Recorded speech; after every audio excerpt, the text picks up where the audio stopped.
All right, looks like we're live. Awesome. So yeah, hey guys, how's it going? Welcome to episode 110 Let's Chat Live. So yeah, this will be fun, won't it? Right. Let's see who's in the chat waiting for me now, shall we? So in the chat we now have Shadow and Blaze waiting for me. Let's go and say hello to them. Hey guys. Hello. Hey guys, what's up? How's it going?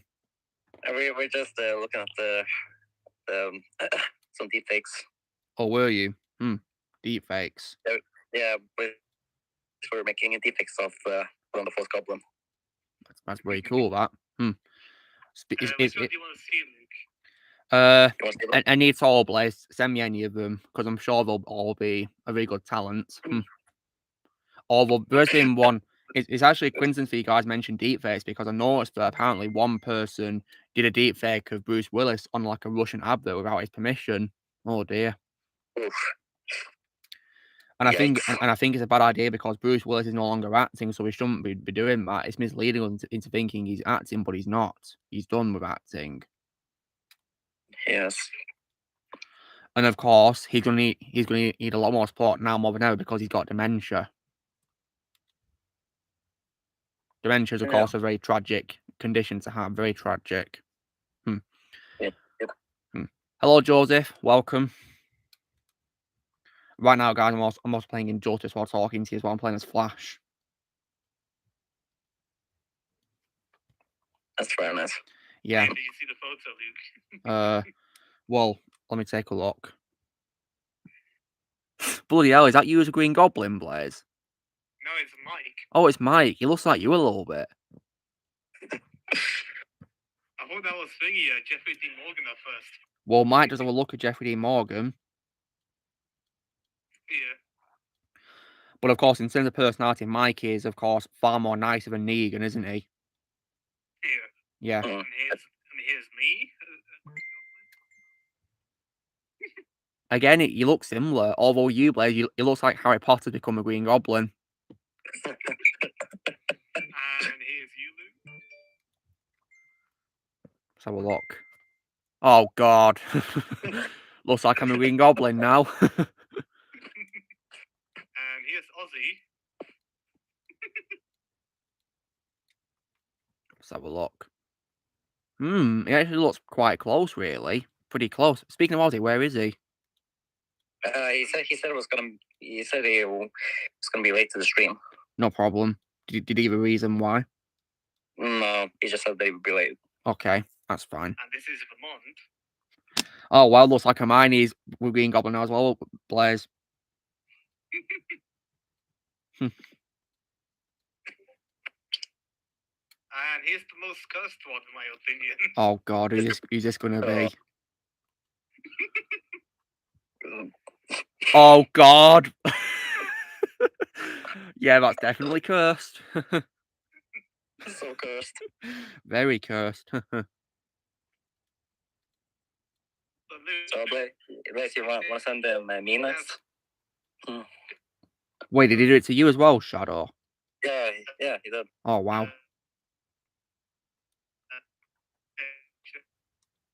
Wait, wrong photo.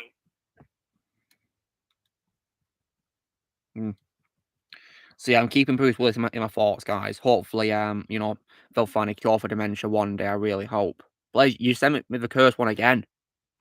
Yeah, that was by accident. No, I think this is the most cursed one so far. Wait, that's MODOK for that's the horrible MODOK from that recent Ant-Man movie that sucked. Yeah. Did you deepfake it? No, Oh my God. I mean, it looks so bad, guys. It looks so bad. It looks like a deepfake. That's how bad it looks. It looks horrible. It looks like a deepfake gone wrong. That's exactly what I said. Oh, God. Oh my God. But yeah, all I can say, though, is I'm so glad I didn't watch Quantum Mania. I said watch Adam's review for it, and his review was pure gold. Charlotte, did you see his review? Not yet. Oh, it's funny. You'll love it. But then again, though, Wally Wingert is MODOK to me. Yeah, he's my favourite MODOK as well, yeah.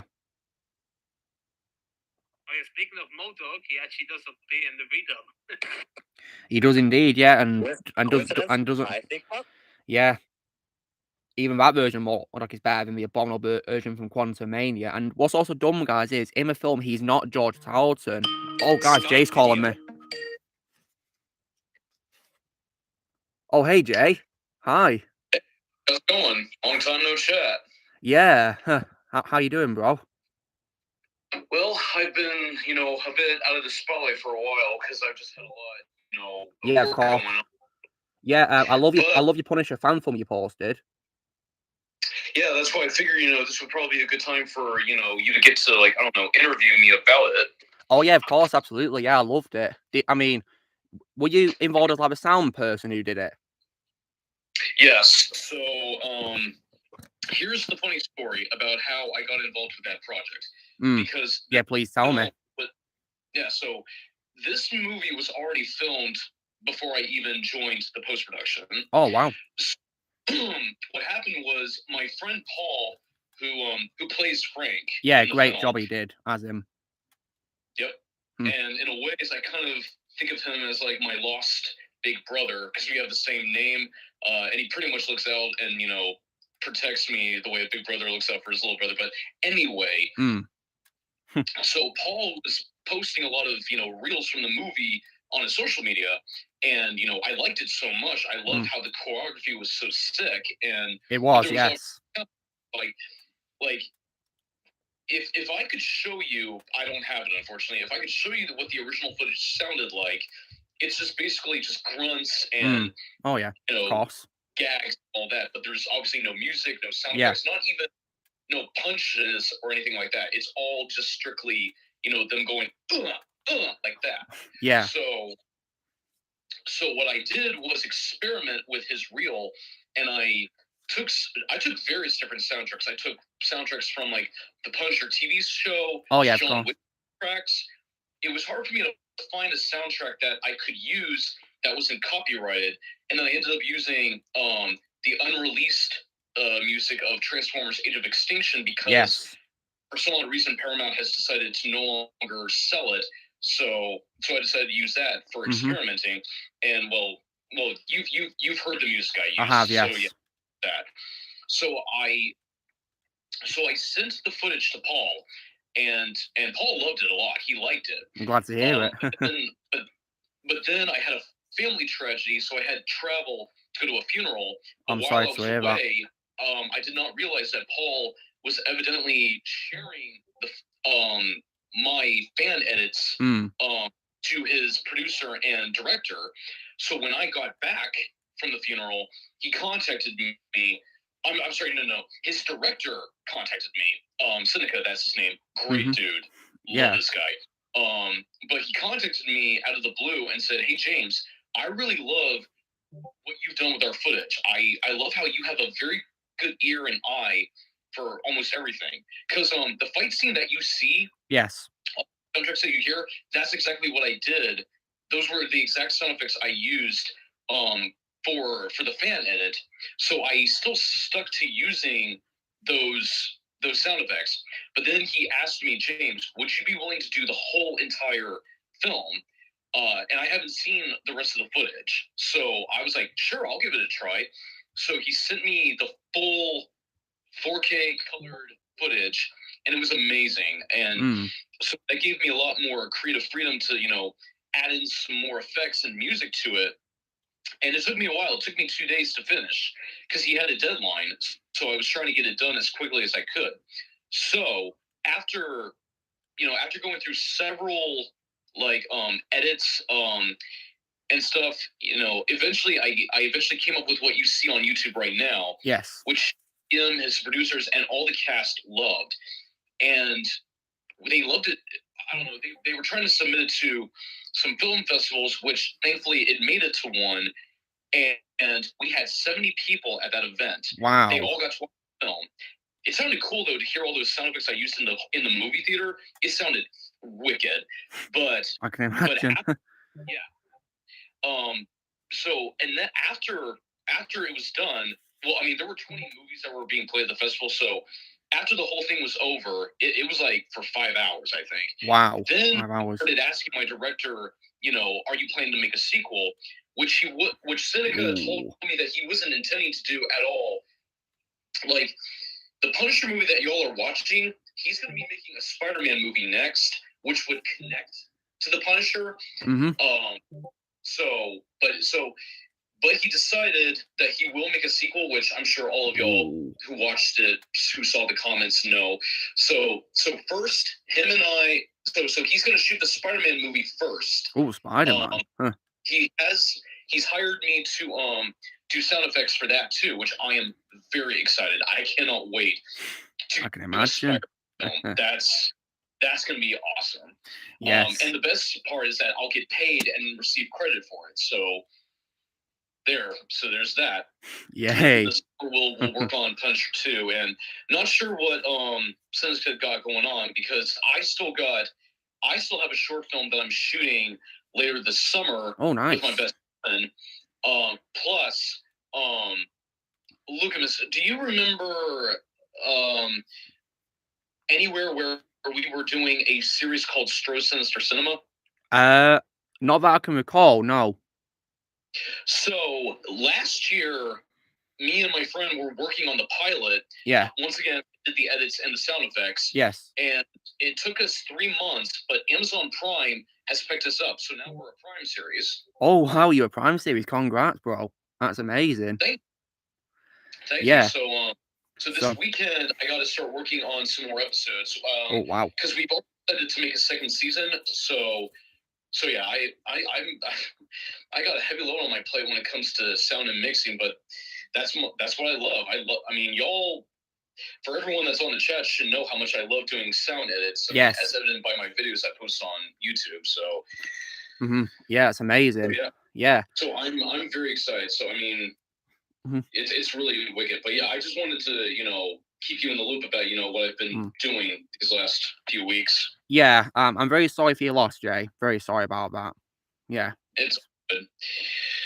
Yeah, and when you told me about it, I didn't tell anyone about it in case you wanted privacy, I didn't tell anyone about it. It's all good. Yeah, thankfully no one asked me about it either. My family, I'm not going to disclose who it was, or yeah, that's totally fine. Yeah, I need to respect my family that way. Yeah, and speaking of things what I've been up to as well, Jay. I don't know if you've been aware or not, but I've been unboxing more figures in my time, and on display on my desk is a figure for one of my favorite superheroes of all time, and yeah, it's Batman animated series. That's cool. Yeah. Hold on. Wait, is my camera even on, Jay? Oh, goodness me. It was like... Oh, yeah. Sorry about that. Yeah, there you go. Yeah, my best friend has that same exact figure. Yeah, by McFarlane Toys. They do a great job with figures, don't they? Really great job. Yeah. And, speaking of Kevin Conroy, Jay, did you see my video I did for him where it's my compilation of him on his birthday? Yes, I did see that. Yeah, I think I'm going to be honest and say it's also one of the hardest videos I've ever made in my life. Ever.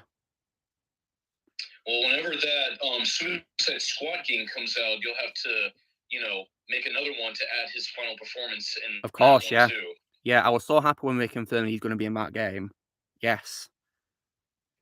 And I kind of thought that was going to happen. Yeah, I mean, even before they did that promo to say their final goodbye to him, I had a feeling that Kevin Conroy was going to be back. Yes, I mean, it's maybe our same people who made the Arcane games, Rocksteady, isn't it? So, yep. And true. Yeah, and it is the Arcane games, so there's that too. Same continuity, yes, and they even said in one of their interviews talking about casting Batman that there's no debate, they just get Kevin. So I was thinking they're probably going to do the same with this new Suicide Squad game, and yeah, and they did. They got him back for it. Absolutely. Yeah.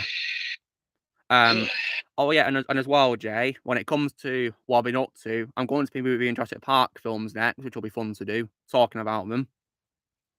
That's cool. Man, yeah. I can't believe that very soon. I can't remember if it was June or something, but very soon will be the 30th anniversary of Jurassic Park. Wow, 30 years of it, yeah, and it never gets old at all, that movie. I officially feel like an old man now. I was 4 years old when the original came out, and that movie scared and thrilled me at the same time, but also Yes. gave me that fascination with dinosaurs, and yeah, it's to now realize that it's now 30 years later. It's Wow. it's crazy. Time goes by fast. That's why you gotta savor it while you can. Now, Yes, of course. question. Yes, Jay. I'm sure everyone in the chat is going to probably be asking me this about I did watch the Super Bowl. I did watch the Super Bowl, and I did watch all the trailers that they were playing. Oh, yes. I do. Part of me is curious to check out that 65 movie with Adam Driver. Oh, I'm going to watch it for Adam, yes. Yeah, so I definitely will go check that out. But the one movie that I freaked out over, everyone at the bowl, they knew I was a former YouTuber, so they were like, when they saw the Flash trailer play, they were like, James, look, the trailer's on.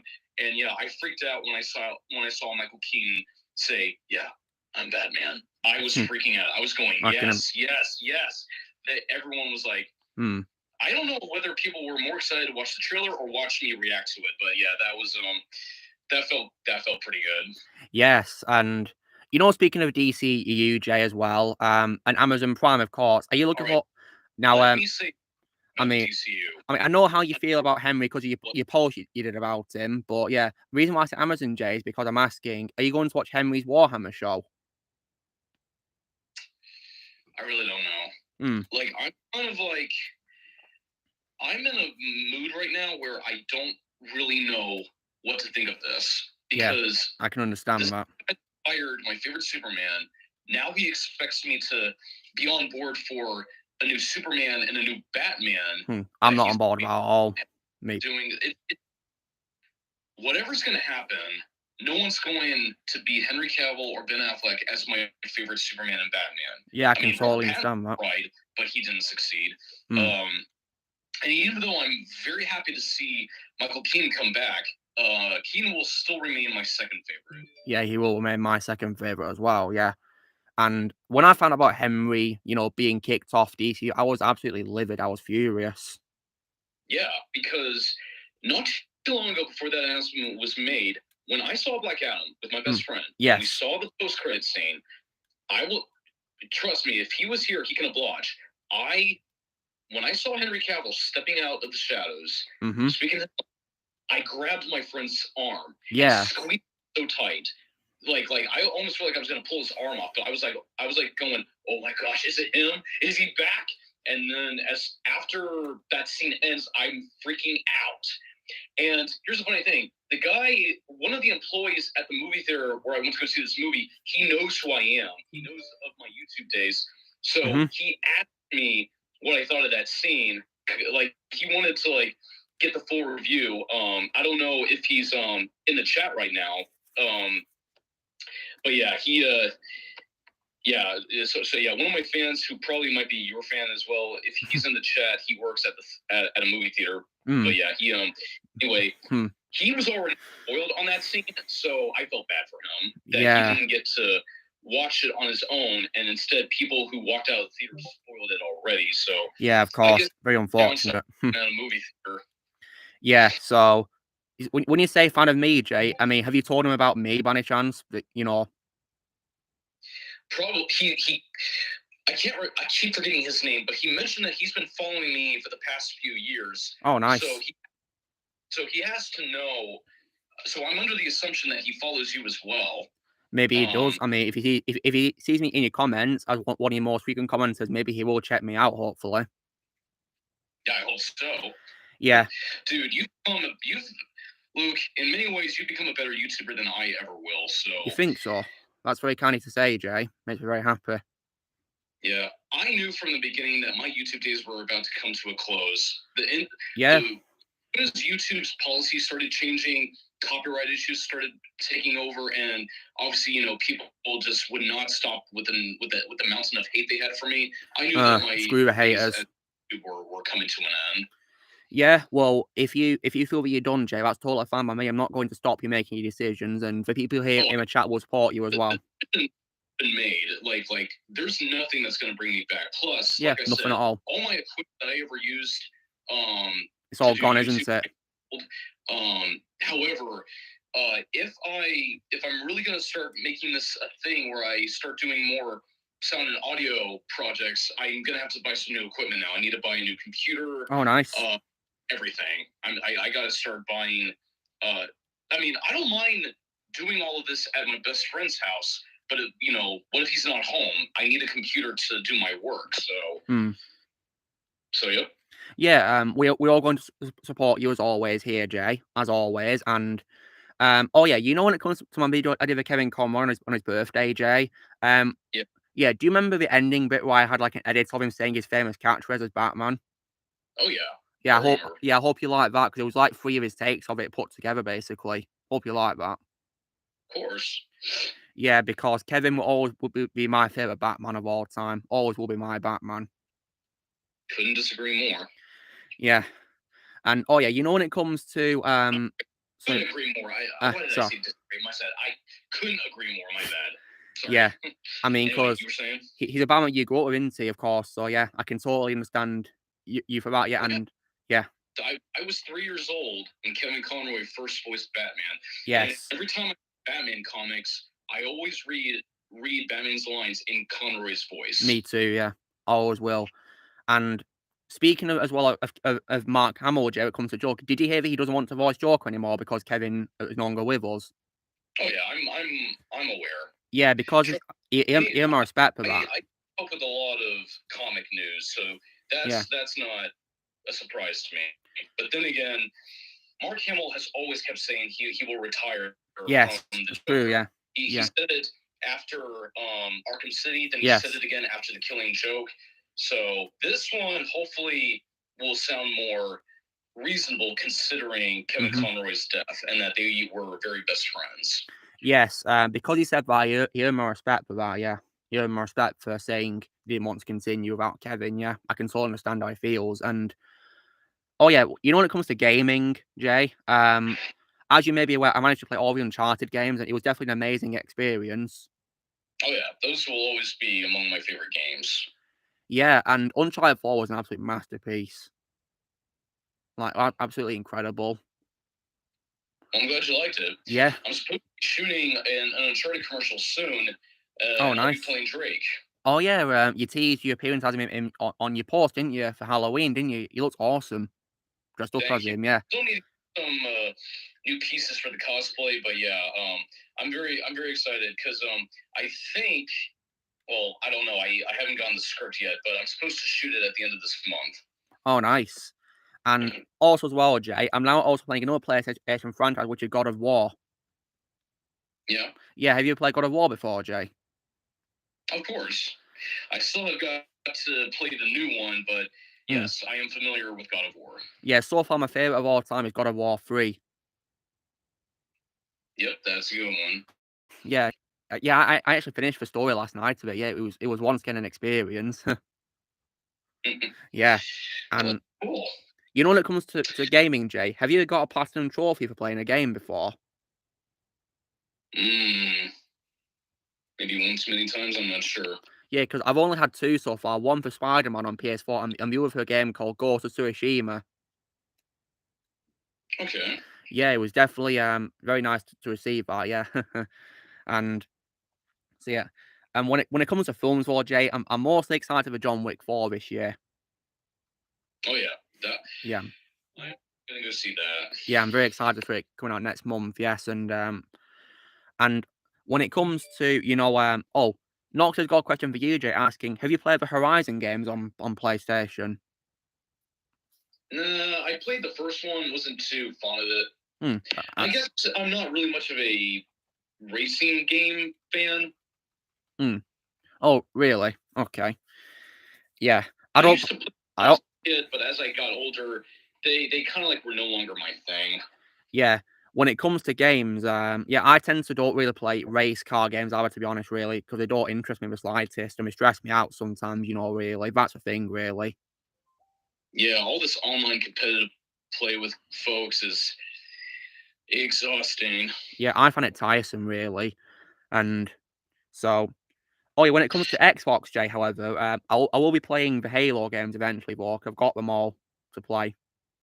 That's cool. I don't know. I sold my Xbox years ago, so it's been a while since I played any Xbox. But yes, Halo, yes, those were also the staple of my childhood. Yes, and when I play the games, Jay, I'll also watch the show too as well on the Paramount show. Yeah.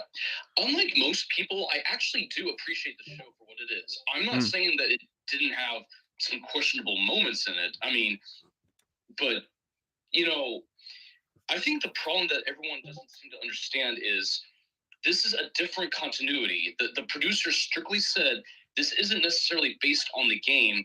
This is own alternate, like it's basically their own. What's it called again? The Silver Timeline. This is their own story. Oh, because if everyone wants an adaptation of something of a game, then just watch the cutscenes of the game. Then yeah, simple. I'm going to say this for the record. Even though the first game is still my favorite, even though I despise the second game, I do not like The Last of Us show. Yeah, Jay, I refuse to watch it. I've only been watching Halo vs. Babyface's reviews for it, and based on what he said, it makes me glad I didn't bother watching it. I watched the first episode, and unlike most people, I was extremely disappointed. Yeah, I can't blame you, bro. Can't blame you. Yeah. Look, I try to give the cast a chance. I love Pedro Pascal. Me too. I love Mandalorian, but I'm just not fully on board with him as Joel. It's like me neither. I don't know what it is. This is not me spitting on his acting abilities. Yeah, of course not. Yeah. I blame most of that on Neil Druckmann and the directors, but I feel like Joel's becoming slowly emasculated, just like they did to him in The Last of Us Part 2. Yeah, they ruined him in that second. Make him such a weak male character in favor of Ellie, and that's not what the first game was about. Yes. And then in the second episode, they ruined Tessa's death scene by having her be converted in the most bizarre, most perverted way possible. I'm like, what was Neil Druckmann thinking? I really don't know. Third episode, I don't even want to talk about the third episode. The third episode was not even something Last of Us related. It was a complete. This was clearly a Neil Druckmann love dream that he had. He got so high, like on drugs or something, that whatever this third episode was, it was not of The Last of Us. This was just him having a very disgusting fantasy in his brain and expected us to enjoy it. He has lost his mind. This is why I cannot stand Neil Druckmann. Yeah, he lost my respect for that, yeah. Why do I feel like he's trying to deliberately destroy one of the best creations he made 10 years ago? I have no idea what's going on in his head at all. 10 years ago, I thought The Last of Us was one of the best games he ever made. Oh, yeah, it was, yes. Trying to destroy something that he had already done a good job making. Why does he have to keep expanding it to expand to the woke crowd or, expand a woke agenda? And then the last episodes with Sam and Henry, didn't like that at all. Did not like how they did Sam, making him a deaf kid, because now that excluded all the famous dialogue from the game that him and Ellie share. Yes.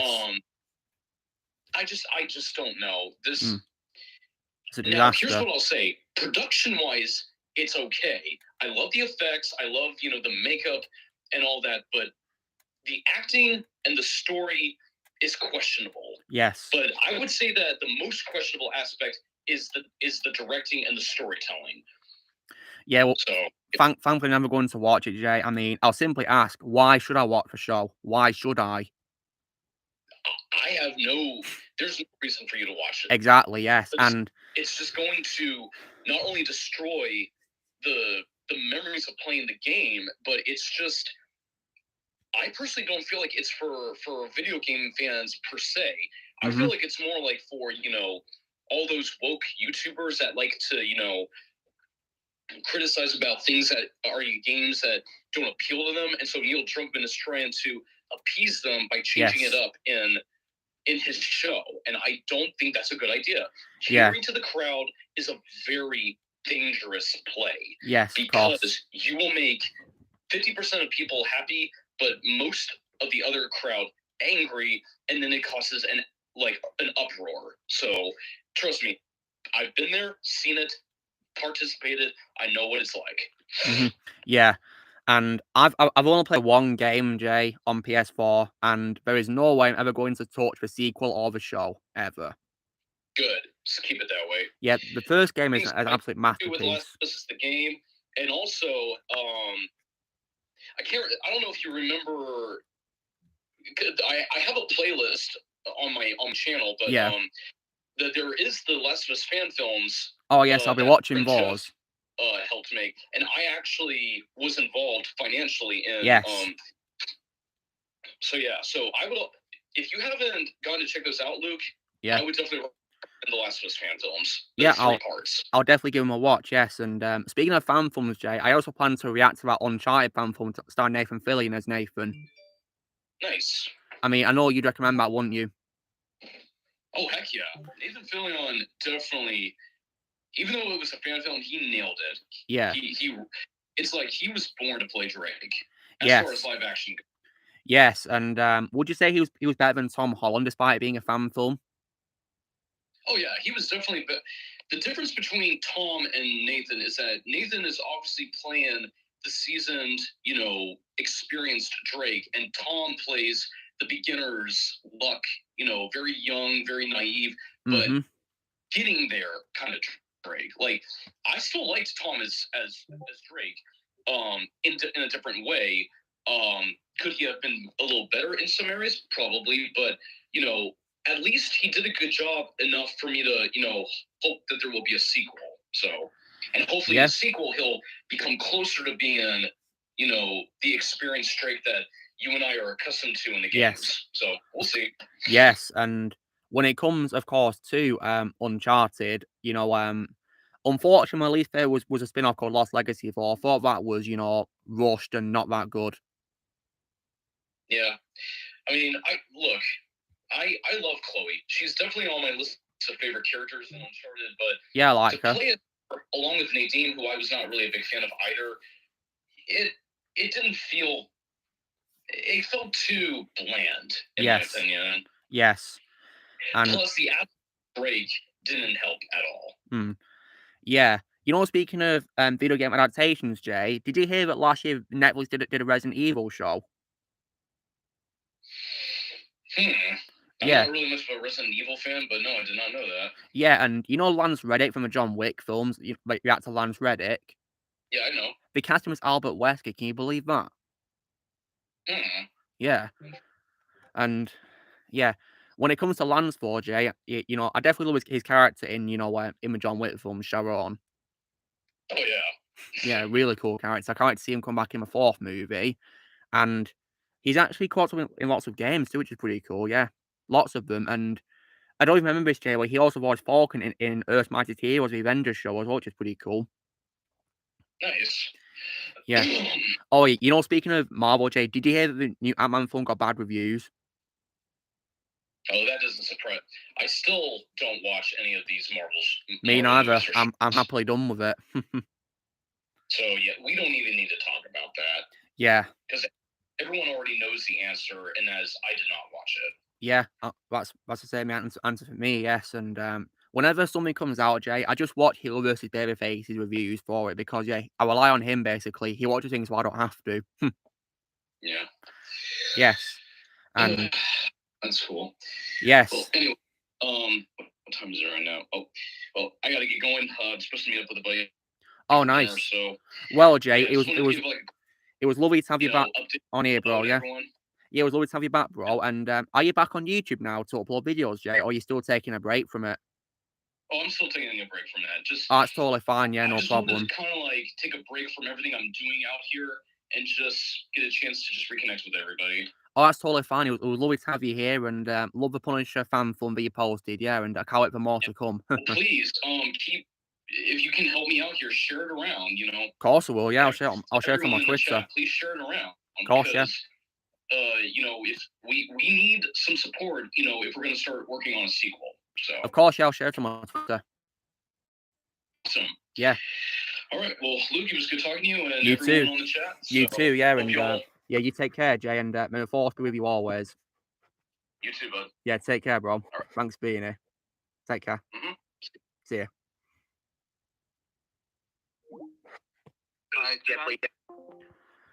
Ooh. Yeah, that was fun, weren't it? I see Ramon's also showed up as well, guys, which is pretty cool. Wait, Yeah. because there's something cool to show you. What is it? It Blaze. What is it? Oh wow, is that wait, is that a cancelled Dead Rising 5, Blaze? Yeah, there's actually a leaked gameplay footage found now. And Blaze, is it better than 4? Yeah. Okay, go, that's reassuring, because yeah, Dead Rising 4 was a massive letdown, weren't it? Yeah, it was. Yeah. So guys, because we've got a lot of people watching, I might show you guys what I got with people. The thing is, I only got 2 things, you see, so like I might do like a poll, guys. What shall I? Because I got 2 things this week. One of them is a figure, and the other is a game. And then game action figure. I've got to catch up on these comments that I've missed, guys. Oh. Right, is it doing it now? Things are going very, very well, thank you, Connor. Right, guys, so please vote in a comment if you want me to show my game or my action figure first. Go for it. I have a miss now. Oh, Liv's here. Hello, Liv. Nice to see you here. And hey, everyone who's joined. Hope you're all doing well. Just let the viewing take place. Voting. If you want to vote, guys, it's in the comments right now. Oh yeah, here's the gameplay video. Oh, thanks. And welcome, Amund. Hope you're doing well. Yeah, I'm doing well. Today I've seen lots of Star Trek episodes. Oh, nice. So, I'm the one. What a coincidence that you two saw it. And yeah. Also, Mun, did you have a chance to hear my conversation with Jay just then? Yeah, just a little bit of it. Yeah, the whole thing is like, nearly the start of it anyway, so yeah. If you want to go back later, you can, yeah. Right, how's the vote going along now? Right, so most people want to see the game. Okay. And then the action figure. Okay, right. I'll let my poll there then. Let's do that. Right, so the only thing I got, guys, was a Lego game, actually, which I thought I would get on PS4 to play on. And I'll give you guys a clue. This is actually a Lego collection, okay? Do you know what collection is? Yeah, I know. Harry Potter. Well done, Mamund. Yeah, it's like a Harry Potter collection for PS4. Nailed it. Connor guessed correctly as well in the comments.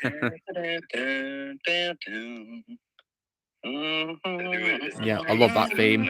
I love that theme by John Williams. Yeah, amazing. I knew that when you first said collection, then I knew it. Isn't it the only collection they've done, guys? When it comes to old games. I think it is. That's cool. It's the only one I can think of. Yeah. I know they released the Lego Marvel games in like a trilogy of games, but they were all on the Xbox One anyway to begin with. But this is like a remaster of 2, like 7th generation games, isn't it? Which is pretty cool, isn't it? Really cool. And then the figure, guys, of course. Now, this is actually for a Marvel hero, guys. Can you guys guess who the Marvel heroes I've got a figure of? It's also based on comics too, guys, not the MCU either. Is it Ghost Rider? No, it's not Ghost Rider. I couldn't find him, sadly. Venom? No, not Venom. It's a hero shadow. Okay. No, so I got Wolverine a few weeks ago. Is it Daredevil? No, not Daredevil either. Or Blaze, you said Punisher. It's not Punisher either. Is it Dog? What? It's a hero.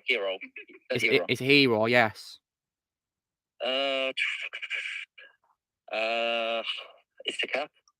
No, it's not Captain America. No. Black Widow? No.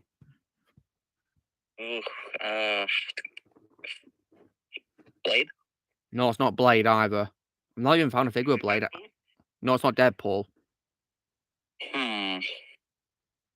Okay, is it an Avenger? Yes, it's an Avenger. It's an Avenger. Okay. Hulk? No. Iron Man. No, I got Iron Man a few weeks ago, Blaze. Hawkeye? No, couldn't find Hawkeye, sadly. Okay. You've said all the Avengers. You said all the Avengers apart from one, guys. Captain America. No, they guessed that earlier, and it's not Cap. That's a Cap. Oh. Okay, so we got Cap, Black Widow, Hulk, Hawkeye, Iron Man, and It's not 4, isn't it? It is 4. It is 4 guys. Oh, it's you. Oh, I was Yeah. about to say. Based on the comics, It's yeah. Luke himself. It's Luke himself. Yeah, and I voice him as well Yeah, in my read-ups too. Yeah. It is a lot of fun to voice this character. A really fun time to do a voice for him. Yeah, we didn't do that voice. You sound a bit like her as well. Well, thank you very much, Shadow. That's very kind of you to say. I appreciate that. Whew. Hey, you should get a figure of Isaac Singleton Thanos. If I can find him, Blaze, sure. Or maybe And just Thanos in general, really. Now that I've got, well, I might eat my Aero bar, guys. Mint flavoured. You know, speaking of voice acting, guys, I also hope you guys enjoyed yesterday's Hound episode as well. Oh, that one was pretty good. Yeah, what'd you like about it, Shadow? Try everything. That's great. Yeah, Luke, check out Liam's channel. What have you done now, Blaze?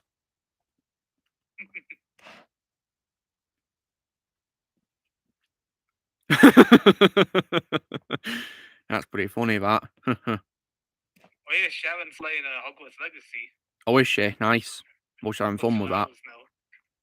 I'll be getting my copy of it on PS4. Me too.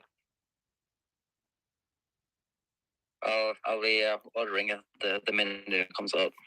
Yeah. Mm-hmm. Yeah, so far, I'm actually really enjoying Mafia Definitive Edition. That's great.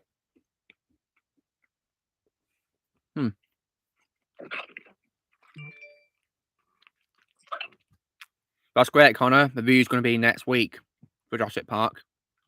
Oh, I can't wait! And of course, this week coming up, I'll be rewatching The Lost World, my second favourite Jurassic Park movie of all time. Underrated. Yeah, I think one of Spielberg's underrated movies. Deserve more love. Yeah, but then you got the next one, which we don't talk about. Yeah, please don't talk about it. Hey, Donnie, what's up? Hope you're doing well. Oh, yeah, when it comes to Don G. Corleone, guys, he, of course, didn't make it to a stream because he's at a convention. And what's cool, guys, is he met Peter Weller. Wow. Ooh. Yeah, he sent me a picture, actually. Where is it now? Hold on. Where is it? Has he put it on Instagram? I think he did, yes. Yeah. And he also sent me it as well, you know, saying, you know, sure, we'll chat this. So, yeah, there you go, guys. I just saw it. And I'm showing it now on my iPad, guys, to a chat. Yeah, met Peter Weller. Wow. He's very lucky. It's a shame conventions are not always in my Very region. lucky. Yeah, he's very lucky to have met Peter Weller. Indeed, yeah. Wish I could meet celebrities again one day. That'd be pretty cool. Oh yeah. Yeah. I would love to meet a celebrity one day. Mm-hmm. Yeah. But Yeah, I Connie, guess he was just Freddy Krueger, yeah.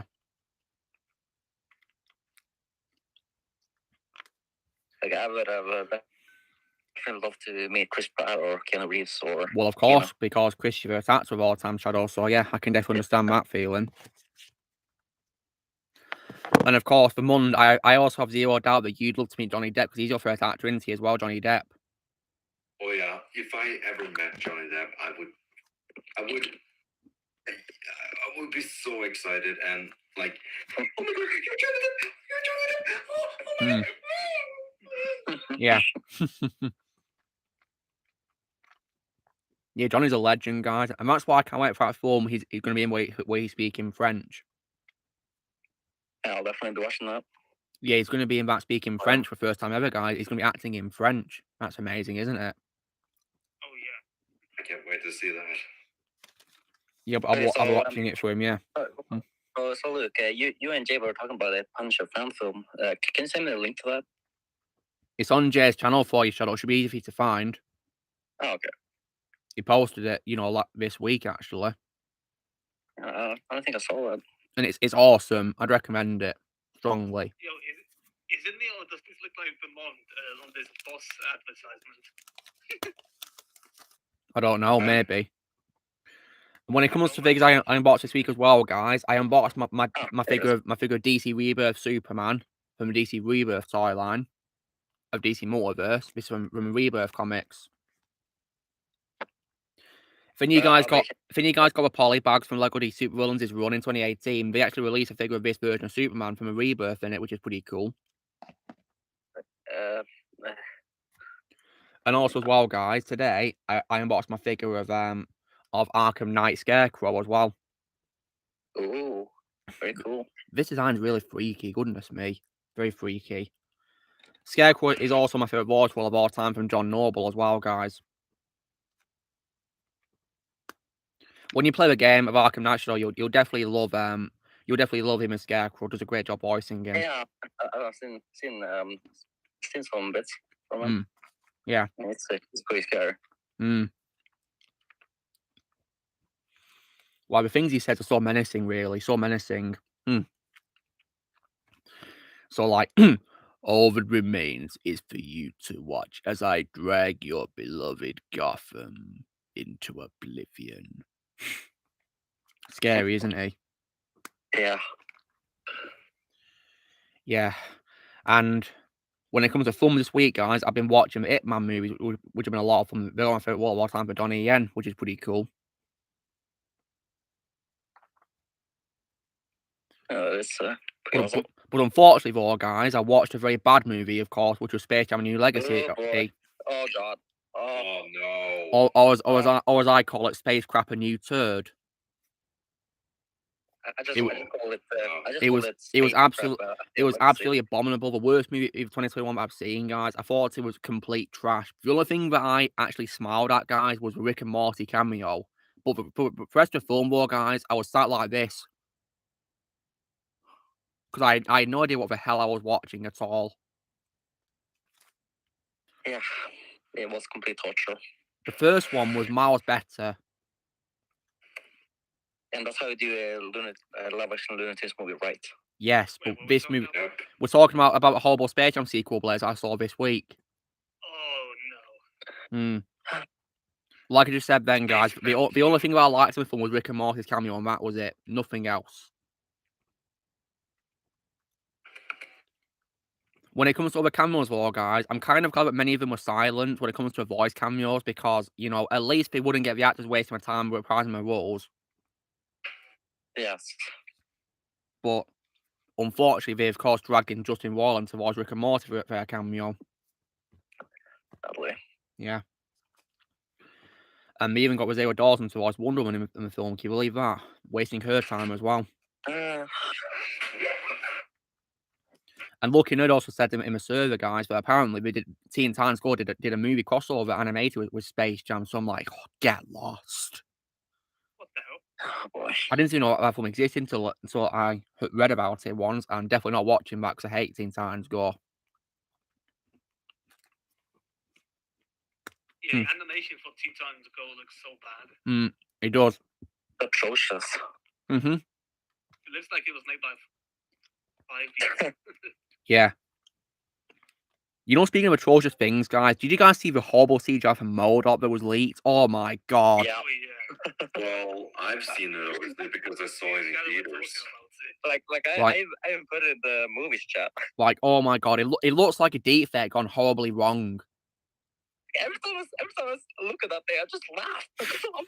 Yeah, I laugh how bad it is, guys, and yeah, and Shadow, because of that, you're going to love Az's rant, because at the end of a rant, Shadow, he does an angry rant about MODOK, how he ruined MODOK.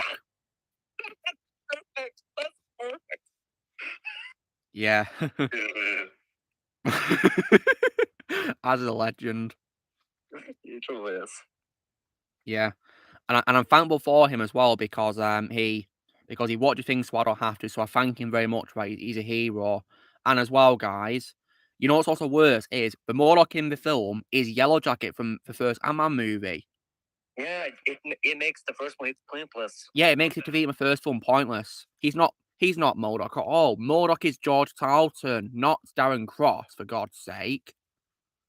Yeah. You know what's shocking, guys? I can't believe that Crap Vengers, the game, got MODOK's alter ego of George Tarleton right compared to this movie. Like, goodness me. I know, right? Oh my god. And it's not saying much because I think that game's garbage. Hmm. When I saw it in theaters, I was like, "What? No. Yeah, it sounds like you waste your time on, doesn't it? Yeah. I was not the only one who was unhappy with it because the guys I was watching it with, they did not like it either. Also, as well, guys, Tower of Magnus also watched a movie. I saw his review, and guess what? He walked out. He saw people walking out to a cinema. Well, that's what I experienced. Wait, Vermont, did you see people walking out of the theater?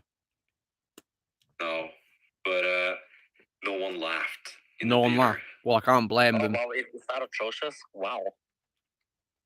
Well, for a comedy movie, that's It's a new law. I mean, that only shows you that woke never is funny. Well, they didn't laugh loud. They only laughed. I could barely hear them laugh. Yeah. I think you heard some chuckles.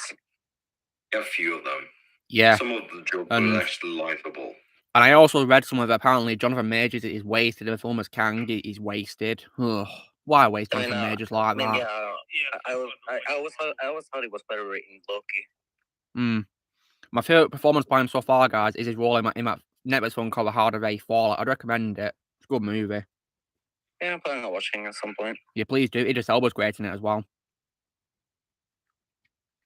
And I'll be watching all things that Idris in because he gained my respect recently as well. Oh no, Mads Mikkelsen is in Indiana Jones 5. Yeah, get lost. I'm not watching that. And Antonio Banderas as well. Yeah, I'm not watching it at all. Who else is in this movie? Let's see. That's why, guys, my favorite MODOK of all time is Wally Wingert. Same. Always will be my favorite MODOK of all time. And Lamont is my second favorite. That's right. How nice you to say, Blaze. I mean, the one I think your version's also better than the MG version as well, by far. It's miles better. Well, Wait till you hear MODOK in the redub. Looking forward to it. I just want to say the MODOK voice I do in the redub is not the same as I did in the Avengers redubs. It's actually the classic version of MODOK. Like, yeah, I am MODOK. Oh, nice. Oh. Good talent, Matt, doing a different voice for the same character. Yeah. Nice one. I, of course, was Black Panther in the redub. Oh, yeah, nice. And me and Patrick voiced Venom. That's cool. And Patrick joins us on his first redub. Yeah, I based my Venom voice on Tony Todd, just to make it clear. That's great, Shadow. Nice one. All right, take care, Connor. Blaze, who was the original voice of Venom in the game? In the Marvel's Capcom. Yeah, who was the original voice of Venom in that game? Well, let's see. Because obviously, I know Tony Todd's voice in Venom in the Spider-Man 2 game, which is coming out this year. Can't wait for it. Andrew Morgan. But it's next gen only, though. Yeah, that sucks. I'll have to save money for PS5 then. Well, good luck getting one. Thank you. I mean, this Andrew Morgado. Andrew Morgado. Oh yeah, the same guy who voiced Cliffjumper in Bumblebee. Nice. Yeah. So yeah, I'm looking forward to seeing this video when the stream's over, Blaze. I'll be fun one in the after party. Oh man, I cannot wait. I mean, Shadow, have you seen bits of it ready before, or is it going to be your first time watching it with me? Well, the Blaze have sent me, let's say, the after credits. Oh, nice. The end credits of it. And apparently he left something for me in the end credits for me to watch. How nice of him. But yeah, it is pretty funny. and also most importantly, satisfying. Satisfying. Oh, nice. Because it involves. Because let me just say, it involves another actress we despise. Oh, good. Nice one. This will be fun to watch. Oh, I forgot to attach it in the description. Yeah, make sure you credit him in Blaze for what he did for you. Yeah, I'm just doing it right now. I forgot to do it. And tomorrow, guys, I'll also be unboxing my figure of Injustice 2 Batman as well. That'll be fun to do. Ooh. And this means, guys, and you know what this also means, guys, when it comes to the Injustice 2 Batman figure? Mm-hmm. Do you know what that means when it comes to a video? You're gonna honor Kevin. Yeah, there'll be no tribute to Kevin at the start once again. That's excellent to hear. Yeah. Whenever I'm unboxing a figure of his Batman that he voices, I'll always pay tribute to Kevin. And also, guys, I've looked on a schedule, and because it's going to be in November, this figure being releasing, I'm going to time it for Kevin's birthday. That's perfect. Because his birthday on the 30th, so yeah, there's that. I can also confirm, guys, that after I finished God of War 3 last night, that Kratos is now my favourite PlayStation character of all time. Oh, yeah. Like, Kratos is just absolutely incredible. A brilliant character. My favourite wall of all time from T.C. Carson. Oh, yeah, he does the mocap in Ascension. Yeah, he does. You told me, Blaze, didn't you? Yeah. I'll be playing that when I get a PS3 one day. And he actually enjoyed doing it, Shane. He didn't do it in 2018. Yeah, what a shame. And tomorrow I'm gonna continue Arkham City. Good luck. Love chocolate. Very nice. I mean, I'm now up to the point with Protocol 10. Oh, nice. Do you like curiosity, Charlie? What do you think of Corey Burton as Hugo Strange again? He is creepy. Yeah, that's one of my favourite roles of Corey Burton of all time, actually. That's I think I consider that my second favorite. After Cad Bane. Yeah, my favourite role of Corey is G1 Shockwave. And Cad Bane is my first Star Wars role of his, though. Whereas DC, it's either Hugo Strange or Brainiac. And I can also confirm, and also shout he does also voice Zeus in God of War as well. Ooh. And he does an amazing job as Zeus, really amazing job playing Zeus. Oh, yeah. That's cool. Not so you're playing Hogwarts Legacy. Well, I'll be playing that when it comes on PS4 in April. Oh man, I just can't wait for that game. Looks very exciting. Nox, if I prefer Batman's ending, of course, because Batman's on the good side. Yeah, since the Wokesters hates Hogwarts Legacy so much that makes me very excited to play it. Yeah, screw the woke. Yeah, screw woke. If we're gonna go woke, we're gonna go broke. Simple as that. Yeah, pretty much. Yeah, screw the woke.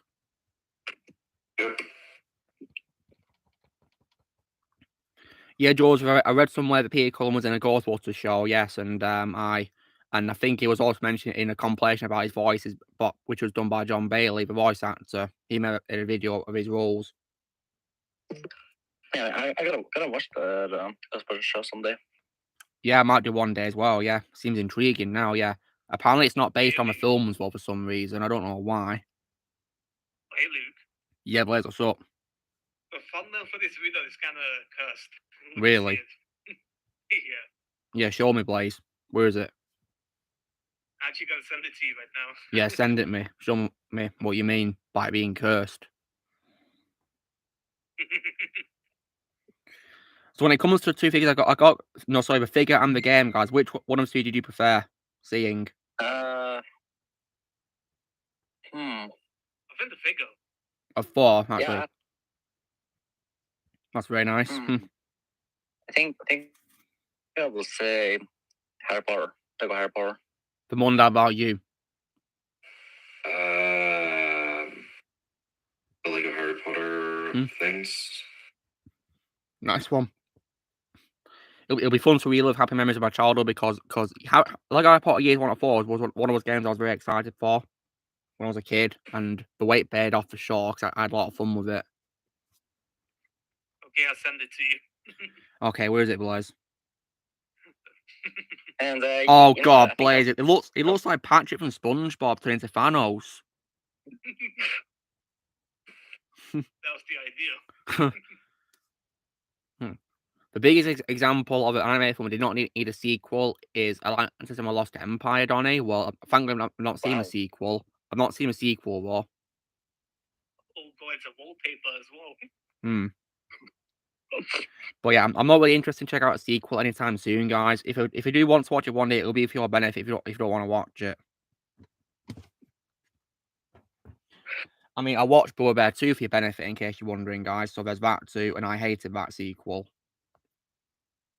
Same here. Yeah. And I also, as well, when it comes to the Disney sequels, I will also, as well, definitely not check. There's some I don't want to check out, really. I mean, I'm not watching a live-action remakes. They can bugger off. That's probably for the best. Yeah. I mean, I'll simply ask, why should I watch them? Seriously, there's no reason why I should. Exactly, there's no reason to watch it. Yes. And also, as well, guys, on Thursday this week, stay tuned for my ranking of the Halloween movies as well. That'll be fun to post as well. Oh, yay. Oh, yes. It's also quite a long one as well, guys. It's quite long. Because guys, it's going to be 28 minutes, just so 28 minutes of me talking about Halloween. That's a lot. Yeah. Most praise me gushing about first two films because those are the only two films I accept as canon. Sure, just ended it there. Yes, of course. But no, we decided to bring Michael back for a trilogy for some reason. Ridiculous. They should have done something new and changed and introduced new Halloween type of villains, like werewolves, for example. Just like they did in Halloween 3. Yes. Oh, the Halloween 3 was way too sci-fi, which I didn't really like about it. Yeah, and very misleading. Very. Because there's no witches in the movie at all. It's masks, not witches. Yeah. Very confusing. So that's why I'm not really a big fan of it, but I appreciate it. We're trying to do something different, though. Yeah. Until people got mad that Michael wasn't in it, and then they had to bring it back, and he became the slasher character. Yeah, and that trilogy wasn't good, to be honest. The first one of the trilogy was okay, in my opinion, but 5, in my opinion, was garbage, and 6 was also not really that good either, but not as bad as 5, in my opinion. It didn't have Tina in it, at least. Yes, Tina was probably the worst part of the 5th movie. Hated Tina. Yeah, I cannot stand it at all. Yeah. And of course, one that I hate the most in the franchise is Resurrection. I despise Resurrection a lot. Oh my God, screw that movie all the way. Garbage. When it comes to Rob Zombie's Halloween remakes, guys, I've only seen the director's cuts, and I don't want to watch the theatrical versions. No way. Why should I watch them? There's no reason. Yes. Yeah. I mean, Don J. Corleone told me that apparently, the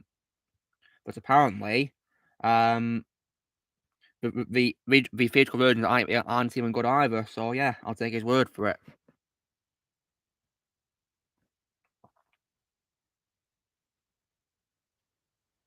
So there's no way I'm ever going to watch theatrical versions, guys. I've only seen director's cuts, and I'll never watch theatrical versions. Not interested at all. However, guys, stay tuned for more, horror rankings coming soon, though. Yeah, I'll be excited for that. Oh wow! Apparently, guys, it's a year since the Uncharted film came out. Wow.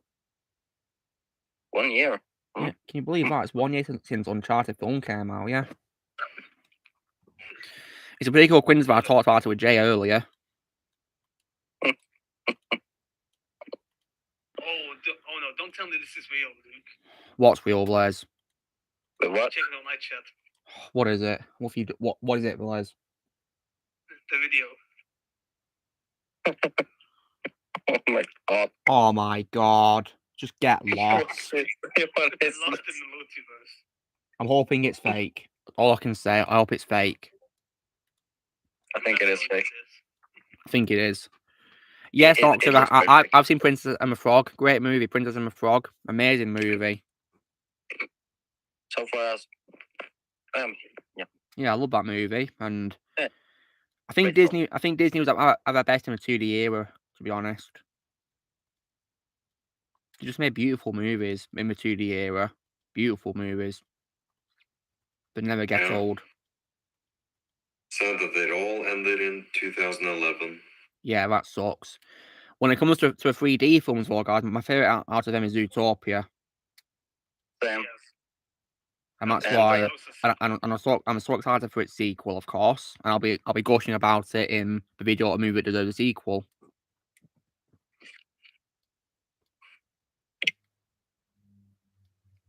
So yeah, I'm very happy that the sequel's finally been announced. It's about time.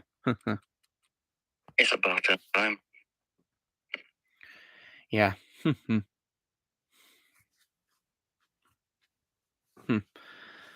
So,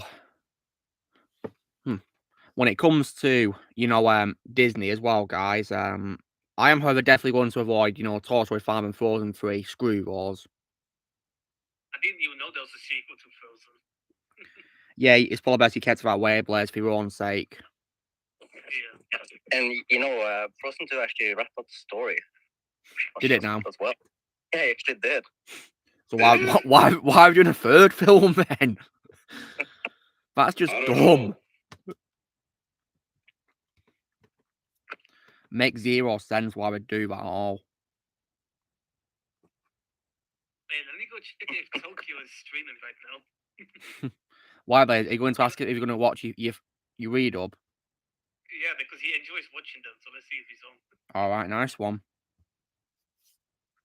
Oh, he's not on right now. That sucks. And right now, guys, on Injustice, I'm playing as Henry Cavill's Superman. Yay!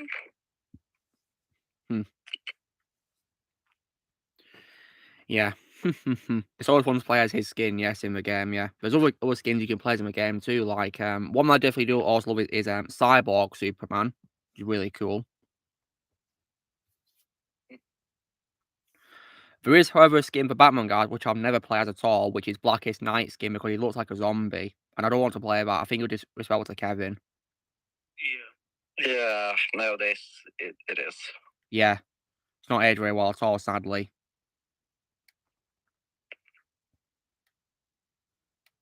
And as you guys may have also guessed, my first skin for Batman in the game is the Arkham City skin. Best one. Yeah, absolutely. I mean, if an animated series skin was in the game, but of course I'd regard that as the best one. That's my favourite Battlesuit of all time. Is it in Injustice 2? Sadly not, Blaze. Wish it was. Oh. You can probably make, an Arkham Knight style, or, Batsuit with all the gears for, maybe. Because one of the another Injustice 2's, skins is how they're so complex with all those gears, really. Like, yeah, I was wondering why that was in there. Yeah, like, I think the problem with Injustice 2 is it relies too much on grinding, really. That's why it didn't really work for me that much compared to the first game skins. But I love both of the Injustice games equally, though, guys. Nonetheless, despite that.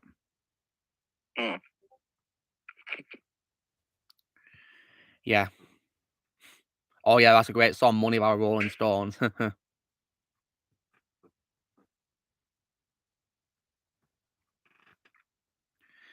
And when it comes to shows, guys, I've been binge watching more Friends, and I'm up to series 8 now, and it's been an absolutely hilarious journey so far. And in case you guys wondering, my favourite character in Friends is Joey, because I find him relatable to me because he's an actor. So I find him relatable to me. Because I like to be an actor as well at times.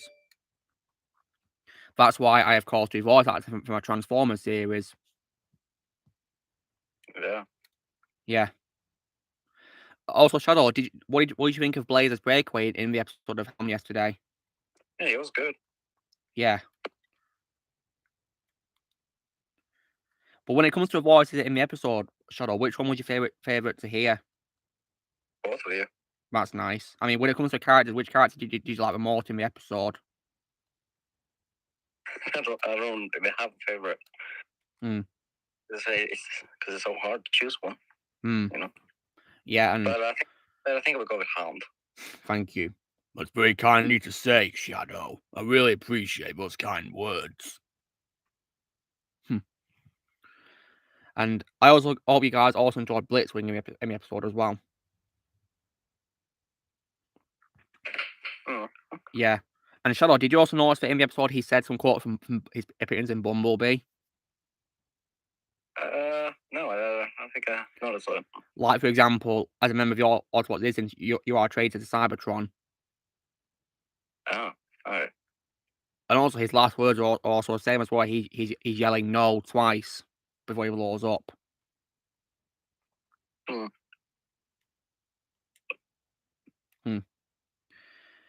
And so yeah. But making the Hound episodes have been really fun so far. I mean, the episodes have all been recorded, guys, all done, but all thing left for me to do now is post-production. So it's an easy process, really, to do.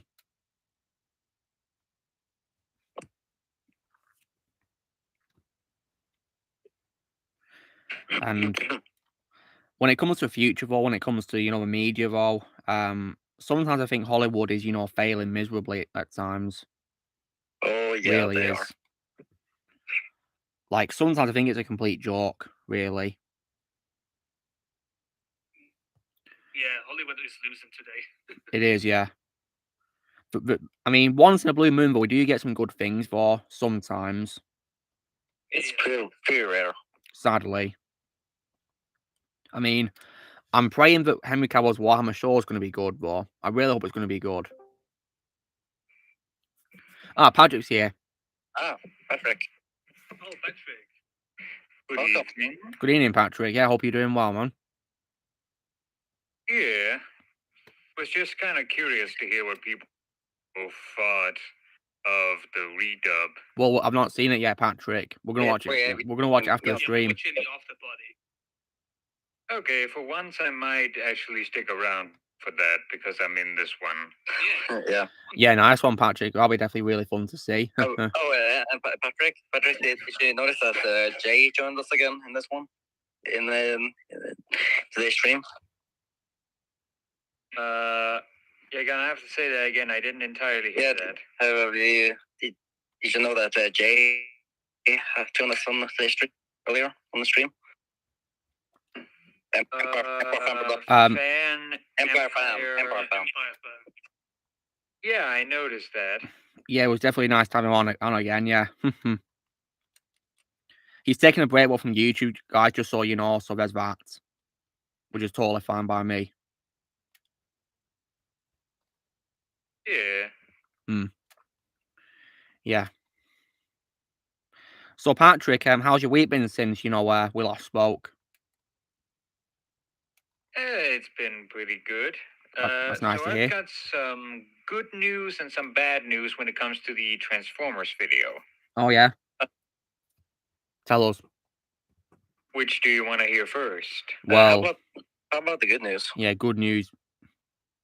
The good news is I have finally gotten all the voice acting recorded for one of the characters. That's awesome. Excellent. Basically, I'm recording the lines of each character in the order of which one of them speaks first. That's Make a good things idea. easier. So I've started out with Wheeljack, as he's the first one to talk in the first Autobot cutscene of the Autobot route. Mm-hmm. The next one is Jazz, who I plan on having be voiced by David Cook. Do you guys remember him? Yeah, I've heard of him. Goody. The bad news is that I had to recast Optimus. Oh, sorry to hear that. That's because I found out that Christopher Burns couldn't reliably do his Optimus Prime voice anymore, as he hadn't done it in a long time. Oh, I see. So I had to get someone else. Makes sense. Totally fine.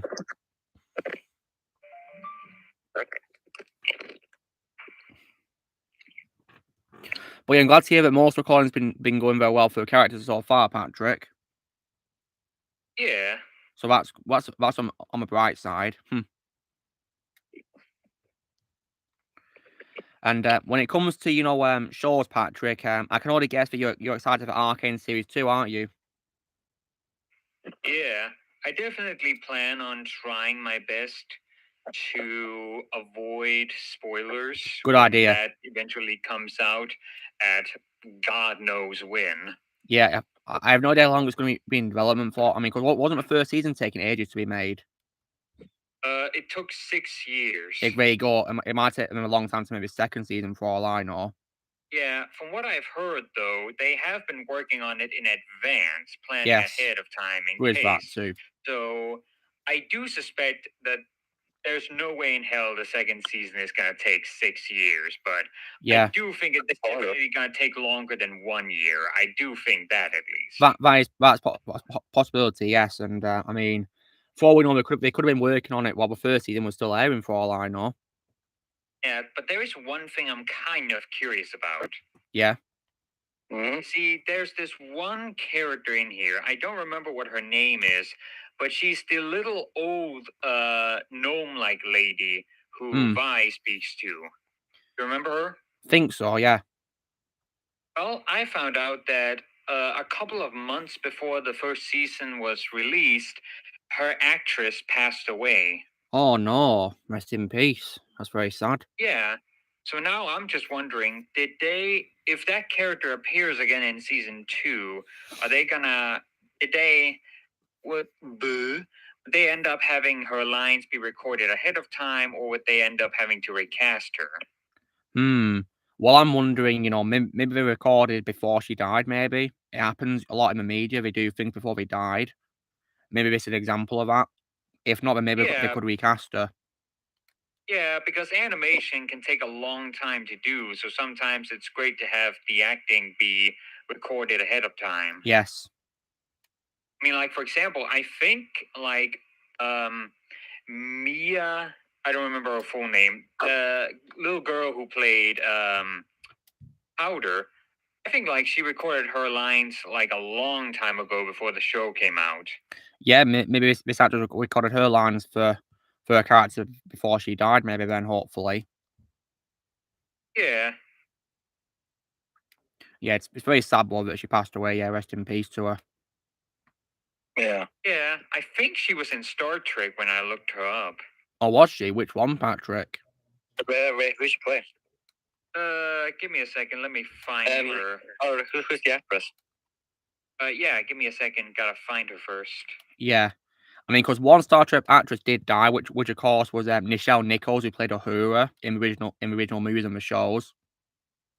Yeah. Let me see.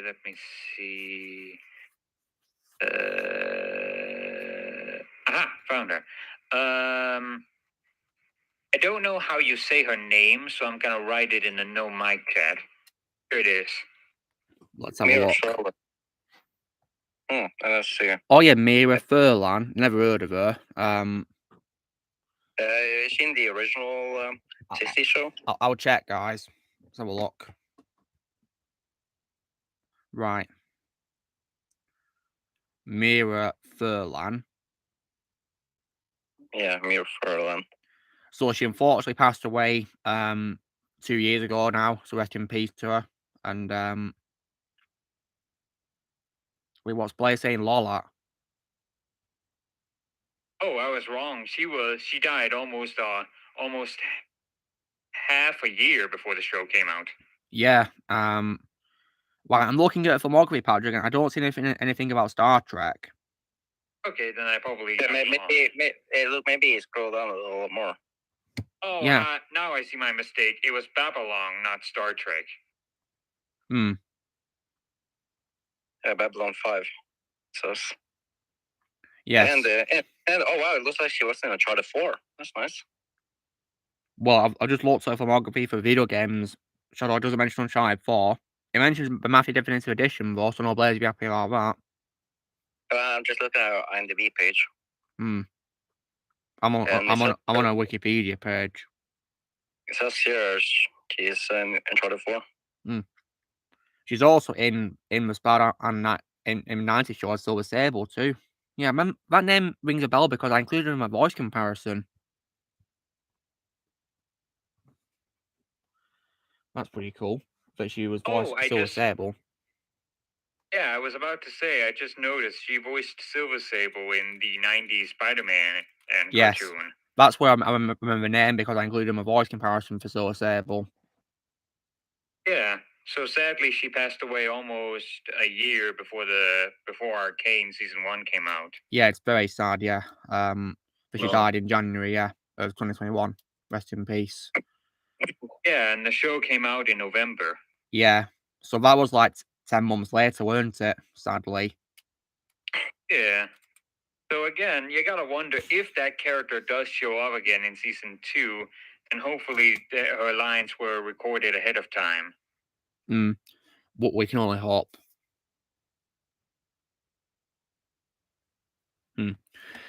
But yeah, I'm definitely very excited for it. And Patrick, do you have like your method of watching Netflix? I mean, do you have Netflix, Patrick? No, but my sister does. Oh, nice. So will you be watching it on her Netflix then? Potentially. I mean, for example, in the beginning, the way I watched Arcane was through a YouTuber called The Flaming Shark. He's one of those very rare reaction channels where he doesn't do any editing or cutting to the stuff that he watches, no matter if it's copyrighted or not. Yeah, that's cool that he doesn't change it, yeah. Yeah, so that's how I initially watched it, but I eventually found, well, you know, when you watch something online, when you find those streaming websites, there's different servers where like it can be streamed from. And I discovered that there's one called Streamlane where you can actually download the video files from. Okay. And through that method, I got all 9 episodes of Season 1 of Arcane. Oh, nice. Nice one. So I could potentially use that method again when Season 2 comes out, although from what I've noticed, it takes a little while before something pops up on Streamlane, considering how new it is or how old it is. Might take its time, then. man. The longer it takes. It might take its time, man, yeah. Yeah, so I might end up having to watch it on her Netflix, but that's not entirely guaranteed because they're busy and I don't often visit them aside from those once a month times where we come over and have dinner at her place. So I kind of doubt that. So I'm probably just going to wait it out until either Flaming Shark does reaction videos to it or it pops up on Streamlane. And also, Patrick, have you watched anything else with your dad recently as well? Movies? Not yet. He's busy at the moment. Oh, that's fine. Yeah, now that I think about it, it's still the first Roger Moore movie that we've gotten to so far. Oh, that's nice. Yeah, that was a good movie. Yeah, I enjoyed it fine. So next up is the second one out of his run. Yeah, the Man with Golden Gun one where Christopher Lee plays a villain. Ah, okay. Yeah. Yeah, in my opinion, Christopher Lee's the best part of the movie.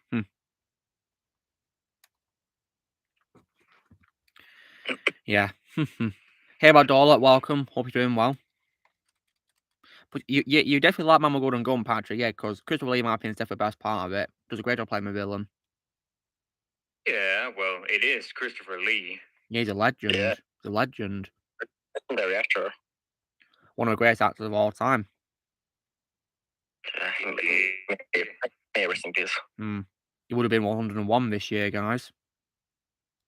Yeah, I can't believe it. Yeah, that's crazy. Yeah.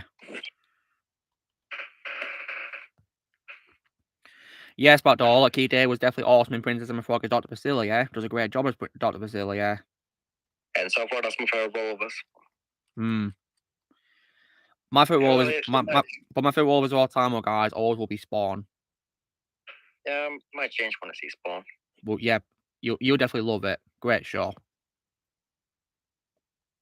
I actually am kind of curious about something. Yeah, Patrick. So, if you guys had to pick one, what would you say is a movie that you thought for sure was gonna be terrible, but actually ended up being pretty good? Well, an example I could say for me is probably Minions Rise of Gru, Patrick. Hmm. Yeah, I still haven't seen that one, but considering the praise, I'm probably gonna check it out at some point. I'd recommend it. I thought it was really good.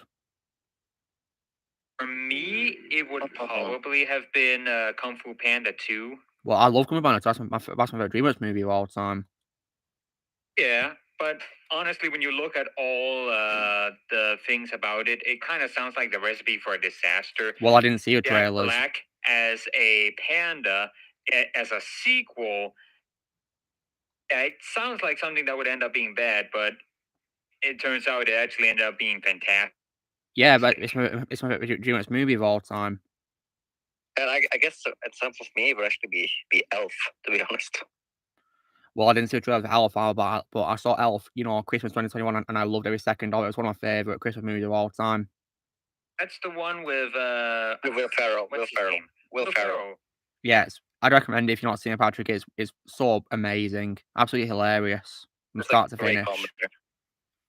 I only know about it because they once brought it up in a video by what was it, Corridor Crew, where they talked about some of the forced perspective effects that were used in the movie.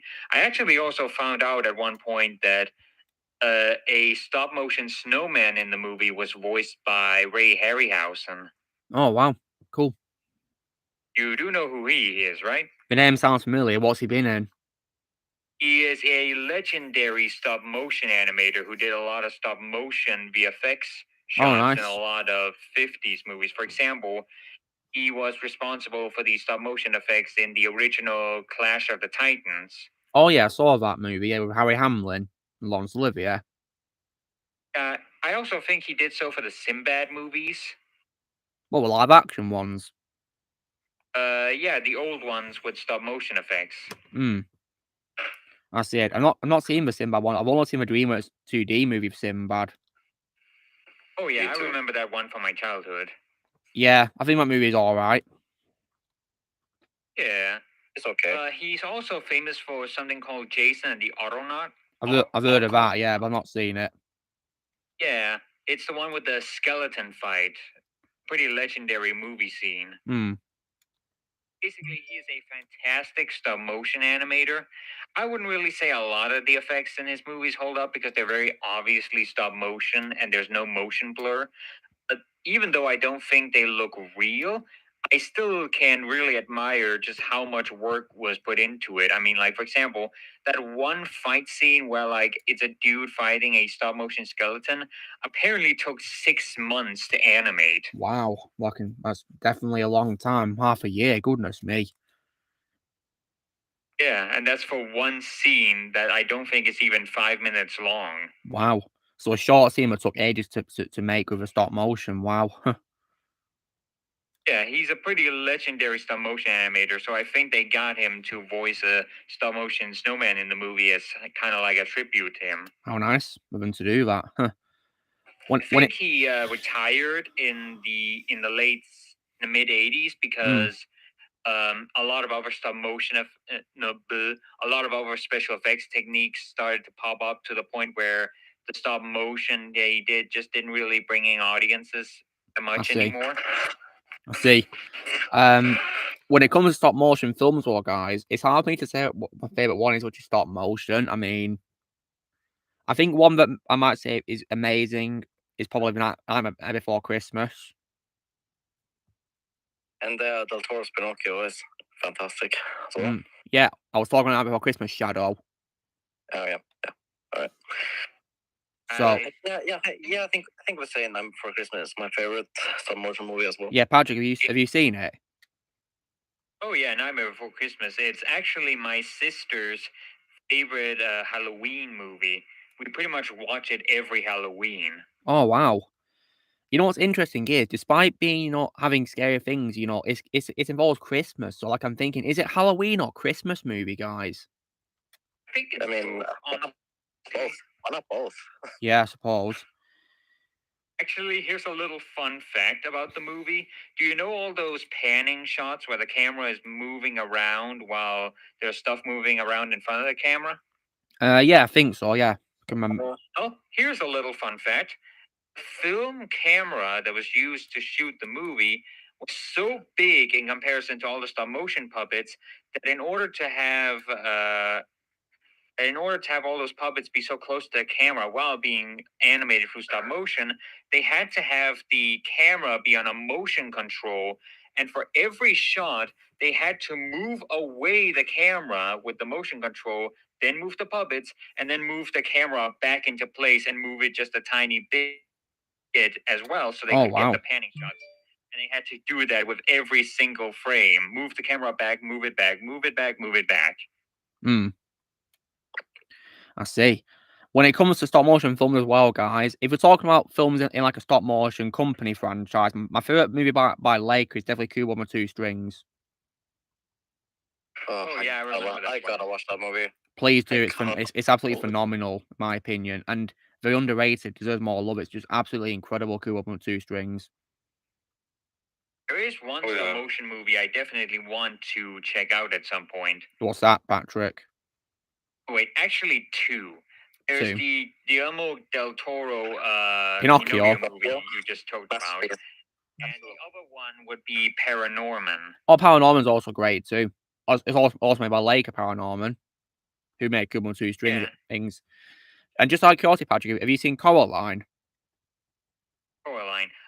Oh yeah, that's one I also want to check out at some point. I do mostly know what happens in it because of other videos I've seen in the past, but I still want to check it out though. I'd recommend it, but it is pretty scary, just so you know. And so far, I don't tend to get scared by a lot of things, but I especially also want to check it out because, Keith David is in it. He is, does a great job as his character, Coraline is actually my favorite. I like that movie. Well, I can't blame him. It's phenomenal, Coraline, and it's also as my favorite waterfall with Ian McShane as well, guys. Ian McShane. To me, it's still that one. Because Keith David is definitely one of those actors where, like, it's one of those actors you love so much that you're willing to check out a movie alone just because that actor is in it. Well, yeah, that's the thing, really. Sometimes I watch a film because of certain actors being in it, really. And only and also that I feel that way about is Mark Hamill. I can understand that. Yeah, he's a legend.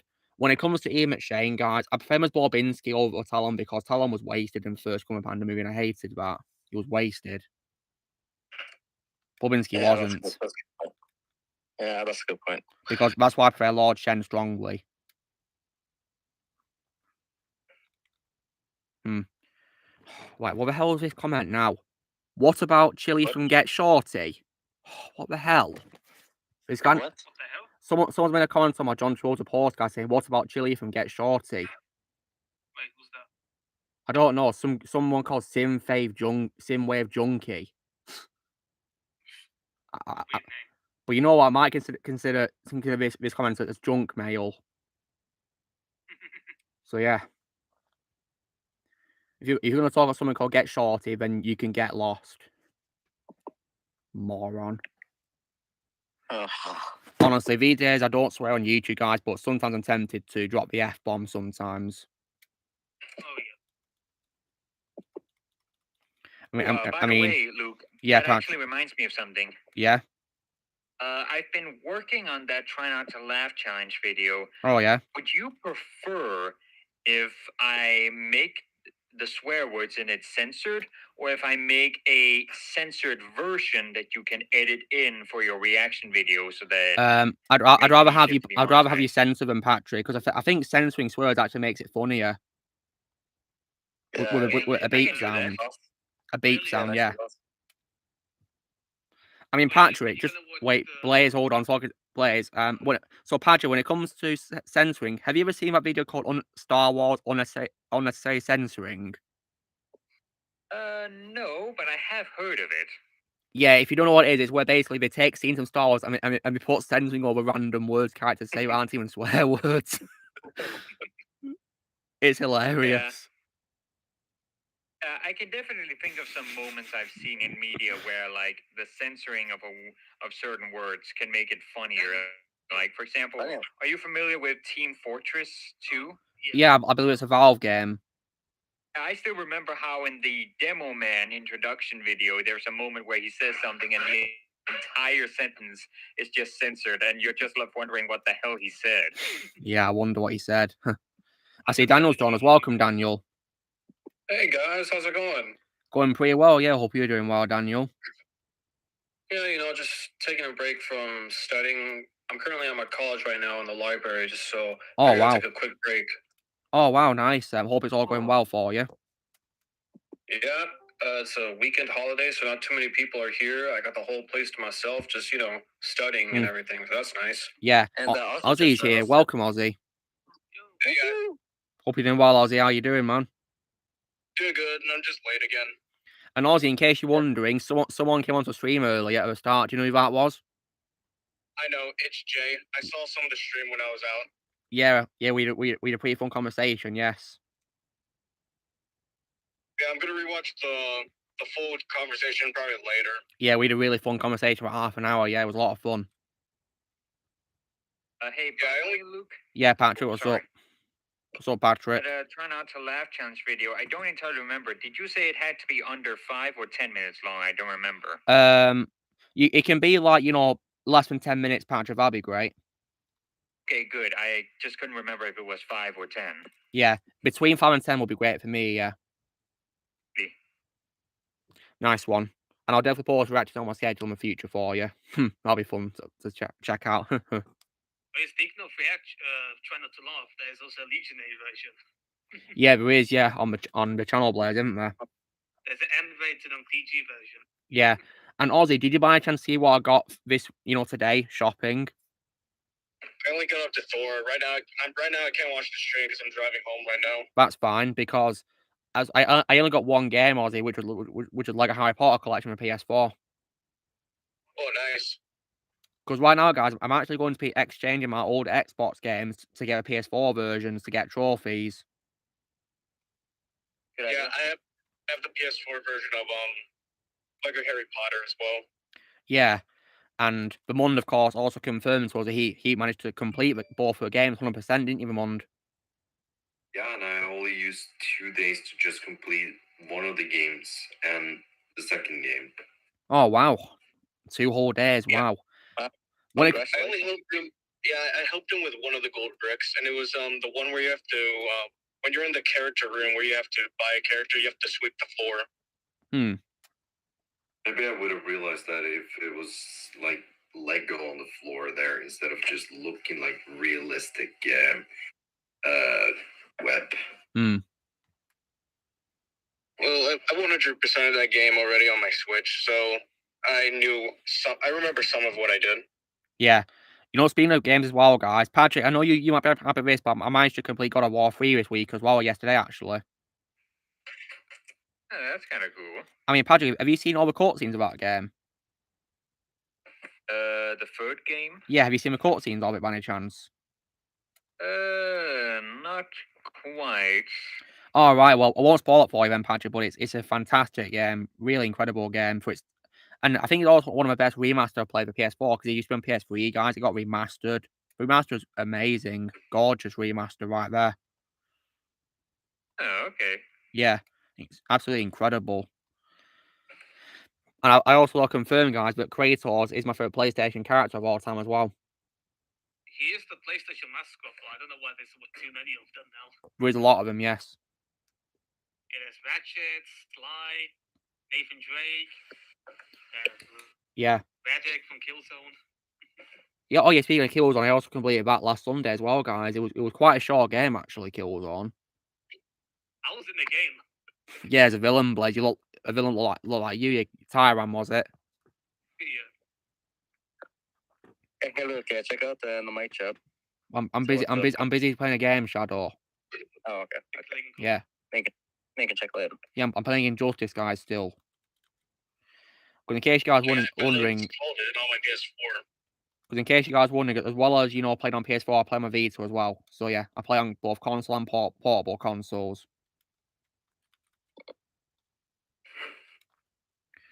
So yeah, and And I want to get games on PS4 because of the trophies you get, which you can't get anywhere else, and also as well because sometimes games on which on mobile consoles have a unique experience on PlayStation, a very unique experience.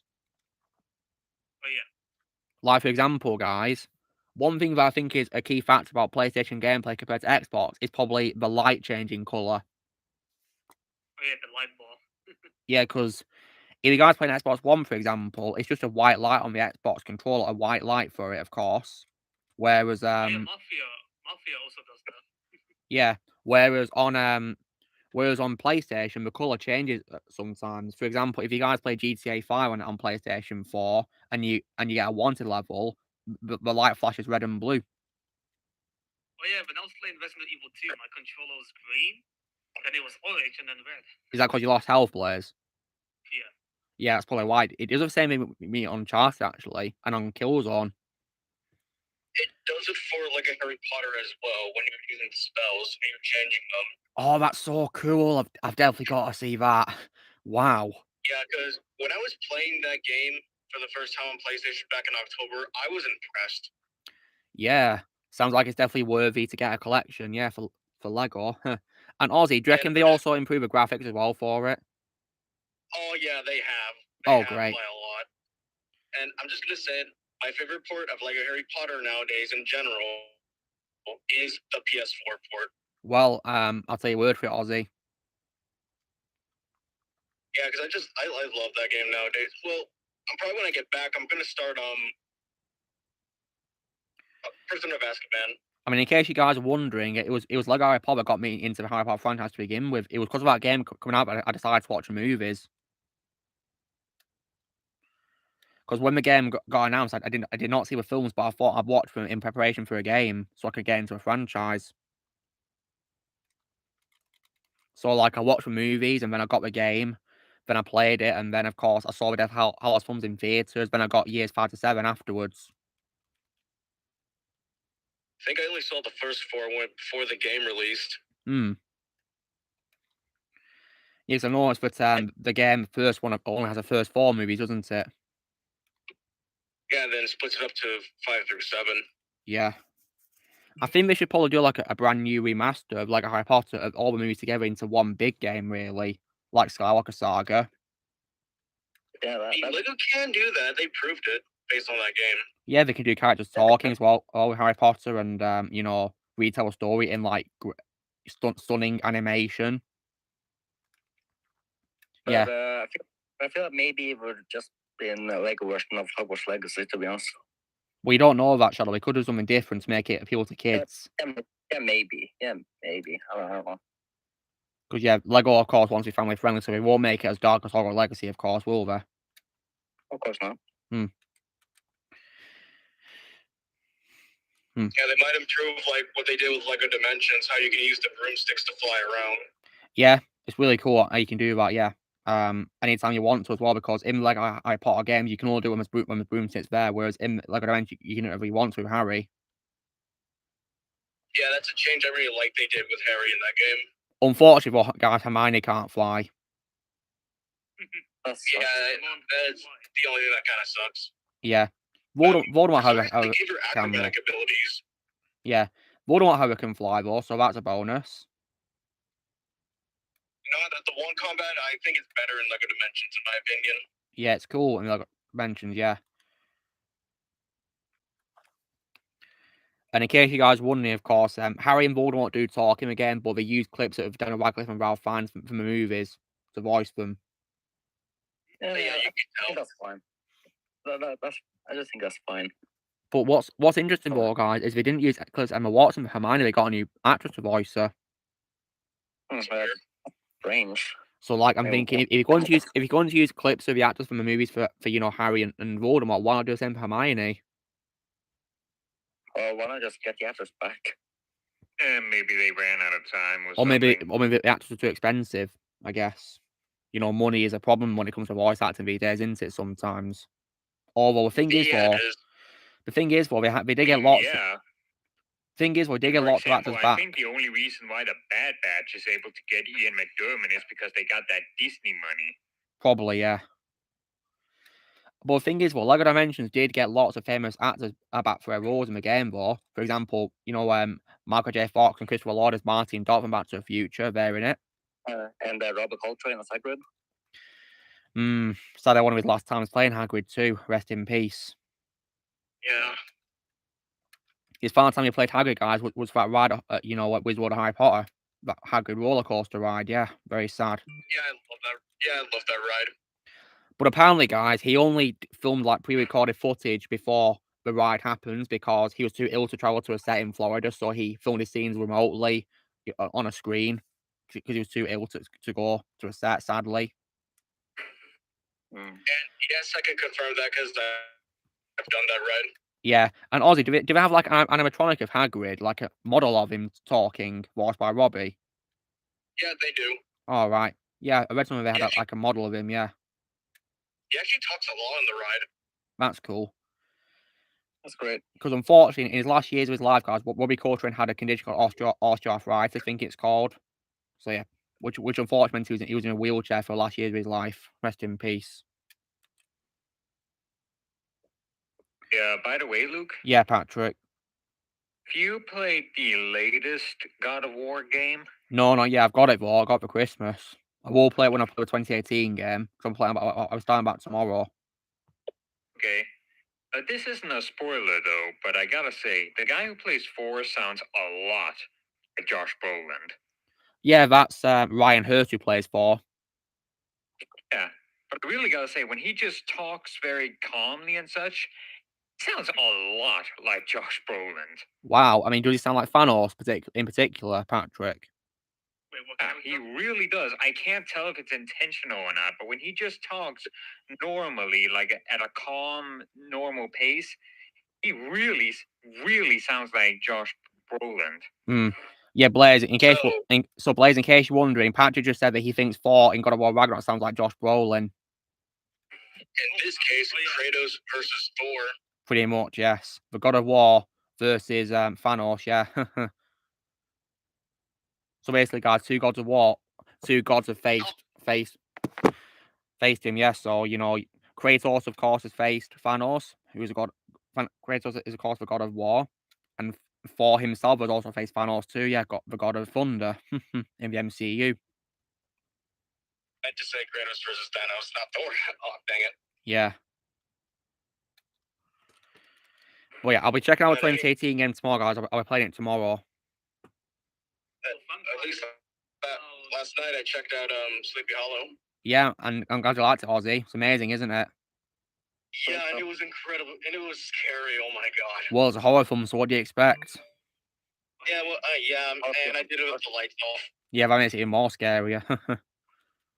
Makes it even better. Like I got 2 episodes of Horizon left, and then I can start God of War. Nice one, Blaze. Yeah, Screaming in fear alone. And Ozzy, what do you think of Johnny Depp as his character in the movie? I loved him as Ichabod. Yeah, me too. One of my favorite roles of Johnny Depp. I'm kind of curious, how long is it before we're going to be reacting to that, what was it? The redub? Well, it's after a stream, Patrick. The stream's 3 hours long. Ah, alright. Just and gotta we are 1 hour and 48 minutes into it. thing. So we got like an hour and... Spoiler, I do want to let it be known that I was very impressed with Amand in it. Oh, okay, that's great. Oh, thanks. Yeah, I thought you were pretty damn good in it. Yeah. Thanks, Patrick. Oh, and You're welcome. And it actually convinced me to give you a few more potential roles in the future of the Transformers series I'm working on. Oh, thank you. You're welcome. That makes me happy. Like, yeah, congrats, Amund. You think... I knew I was good at voice acting, but I didn't know I was that good. You think Akiva Goldsman is a lousy writer? I don't even know who Akiva Goldsman is. I don't know who that is. Hang on. Goldsman. You guys want me to... Him. That's the writer behind Hold on. I don't think... Who is that? You guys want... So, Akiva Goldsmith, like someone previously said, did write the screenplay for Batman and Robin. Oh, God. Hold on. 1 second. He has also written and won an Oscar for Russell Crowe's A Beautiful Mind. I guess that's good for him. That was a great movie. That was indeed a really good movie. Talk about Whiplash. So he wrote Whiplash, did he? Did he write Whiplash? No, I mean, like, talk about tonal whiplash. Oh, okay. That's two completely different things. Okay. And there's like he's also been Constantine in I Am Legend. Yeah, I like those films too. Yeah, I love I Am Legend though as well. Oh, my favorite Will Smith actually, guys, is an I Am Legend. I've seen the Keanu Reeves movie. Great artists can also make the occasional terrible art. Yeah, they can. It's true that. So I got a list of Akiva's filmography. Do you guys want to hear it? Yeah, sure, Daniel. I'll be right back. So I'll be back later. All right. Take care. Take care, Ozzy. All right. So Akiva is known for writing films such as I, Robot, Insurrection, The Da Vinci Code, A Time to Kill, Fringe, nice. I Am Legend, The Fifth Wave, Batman Forever, Batman and Robin, Angels and Demons, Practical Magic, The Dark Tower, Memoirs of Janisha, Cinderella Man, A Beautiful Mind, The Client, Lost in Space, Silent Fall, Winter's Tale, and Rings. All are, I would say, very diverse.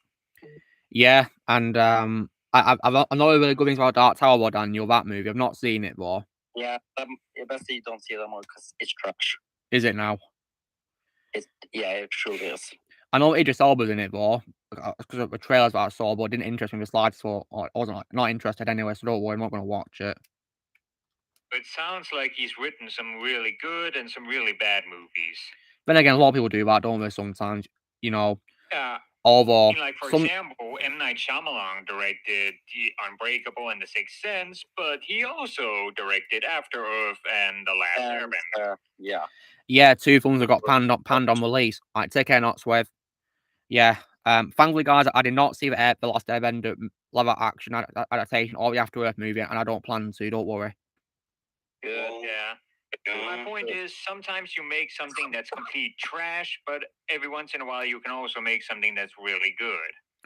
Well, the only things that I've liked from M. Night so far is, of course, The Sixth Sense, and also his trilogy, which is Unbreakable, Splitting Glass. Yeah. Dude can pump out some pretty good stuff for every once in a while. For example, something that actually kind of surprised me a while back was that there was a movie I was familiar with that he wrote but didn't direct. And what movie is that, Patrick? You know what movie that is? Yeah, what is it? Stuart Little. Oh, yeah, he wrote that. Yeah, that was a good movie. But I like the second film more, though. And he didn't write it alone. He wrote it along with another dude I don't remember the name of. But yeah, he did write the screenplay for that movie.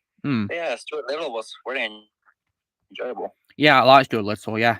I like the second film more, though, out of the film as well. I hate the third one, which is fully animated. Oh, I hated that too. Yeah, terrible movie. We shouldn't have done it in the first place. I think Stuart Little 2 is an example of film we did not need a sequel. Will it be covered?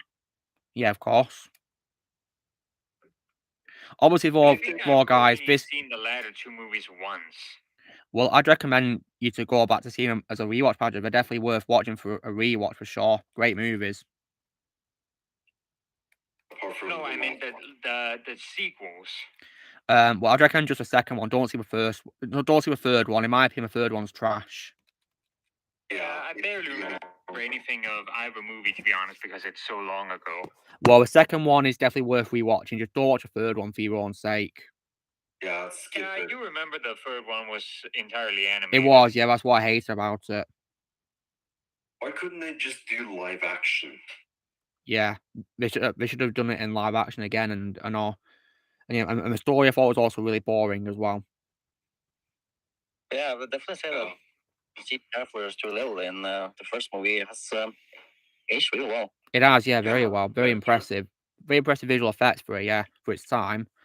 And also, guys, speaking of comedy movies, I of course watched Daddy Daycare with Eddie Murphy yesterday, and I'm not watching the sequel. Don't worry, because that film got panned on release, and of course, it stars an actor I hate, which is Cuba Gooding Jr. So there's no one going to watch the sequel, guys. Don't worry about that.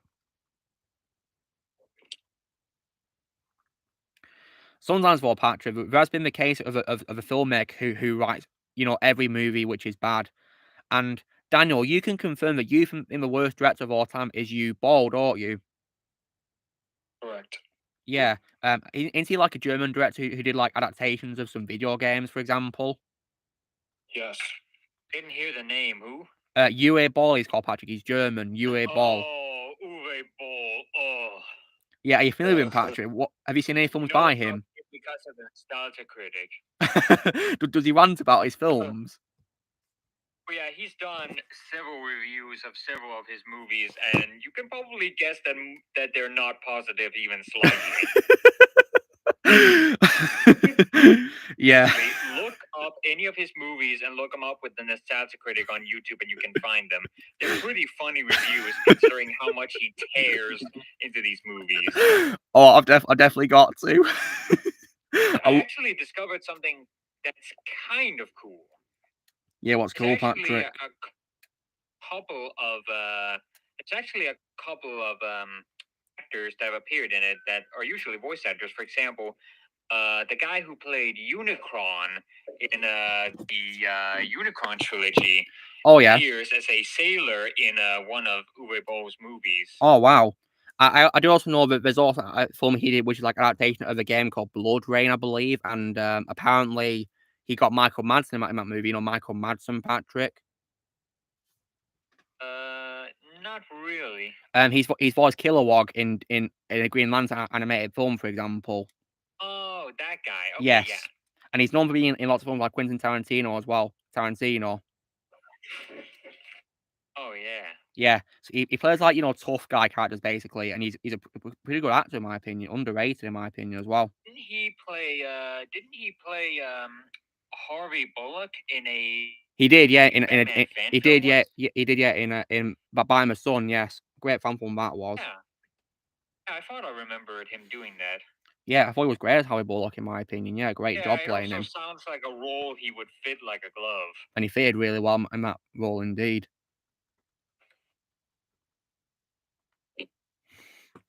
And so yeah, he was in a Blood Rain film, sadly, Patrick, and also I believe that Blood Rain in the games is voiced by Laura Bailey, and she criticised the film saying it was terrible. And based on the fact they got panned on release, I can't really blame her, to be honest. Yeah, I wouldn't trust any of that dude's movies to be good. Yeah. So Patrick, you're aware of his films because of nostalgia critic always ranting about them, are you? Yes. Most of his reviews of those movies are older ones. Granted. Yeah. Did he by any chance I have run into them from time to time. Yeah. Did he by any chance rant about Blood Rain, Patrick? I think he did one on Blood Rain, but I don't think I watched that one that much. I think the one of his reviews of his movies that I remember the most was one with Dark in the title, but I don't fully remember what it was called. Oh, I see. Okay. So Daniel, when it comes to Uwe Boll as a director, would you say does he by any chance disrespect his fans by any chance, Daniel? No, if he has to any. my knowledge, he doesn't do that. Okay. Would you say he's a worst? I mean, Daniel, would you say he's a worst director of all time because he just makes bad movies? Simple as that. Simple as that, yeah. Wow. Thankfully, guys, I've not seen any of his movies and I never will. I found it. It's called Alone in the Dark. Oh yeah. Was that film panned on release, Patrick, by critics? Don't know, but I think that's the one where Unicron's voice actor from the Unicron trilogy appeared as a sailor in live action. All right. How interesting. Well, yeah, sounds like you wasted time on it, though. Yeah. Actually, now that I think about it, I remember a little while ago watching this video. Are you familiar with the film director Ron Howard? Yes, I am. I've seen quite a lot of his movies. Well, his brother, Clint Howard, is a very, very, very prolific character actor. Who is he? Appeared in a ton of stuff, including his brother's movies. No big shock there. Well, yeah, of course. And he has surprisingly appeared in quite a few of Uwe Boll's movies. Usually just as quick supporting characters. I guess he was just in need of paychecks. I guess so. Yeah. And he's apparently a very prolific character actor, Hmm. even as a child actor, believe it or not. Oh, wow, he's been acting for quite a long time, Ron then. Howard was a child actor before he switched over to directing instead. Yeah. And here's a little fun fact about Clint. Back when he was a child actor, he was actually the voice of that very young elephant in the original 1967 Disney animated Jungle Book movie. Oh, wow, that's cool. I definitely gotta rewatch a movie one day. Gotta rewatch it. Yeah. So when I was a kid. Yeah, Clint Howard apparently appeared as quite a few background characters in Uwe Boll's movies. Wow. Again, I'm guessing he was just in need of a paycheck. Probably, yeah. I mean, there's no way I'd want to be in a Uwe Boll movie at all. And when it comes, of course, to Ron Howard, though, it's hard for me to say my favorite movies by him. I mean, I love the Da Vinci Code, and also as well, I definitely as well love his movie called Apollo 13 with Tom Hanks in. I also love Backdraft as well, about fire service. Willow is also great. Yeah, Willow. I'm talking about my favorite films. Apollo 13 is actually the one where Clint Howard has his biggest role in one of Ron's movies. I see. So, guys, what character did he play? I have no idea. I don't remember being in the films for. And also, guys, as a fun fact as well, if any guys didn't know this, but Ron Howard is also the father of Bryce Dallas Howard as well, the actress. So, dad. Oh yeah, I remember that. Yeah, it's pretty cool, that, yeah. Yeah, I know that. So did you say his name was Clint Howard, Patrick? I just posted an image of him in the No Mic chat, Luke, as his character in Apollo 13. Let's have a look. Wait, which one's Clint, Patrick?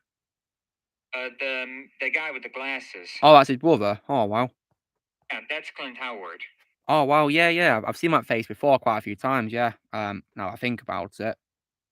Yeah, he's a very, very prolific character actor. Basically, it's because I've seen this series where, like, a dude takes a look at prolific character actors, basically saying, like, these are the actors you recognize, but you never bother to remember their names. Yeah, this is definitely one of them.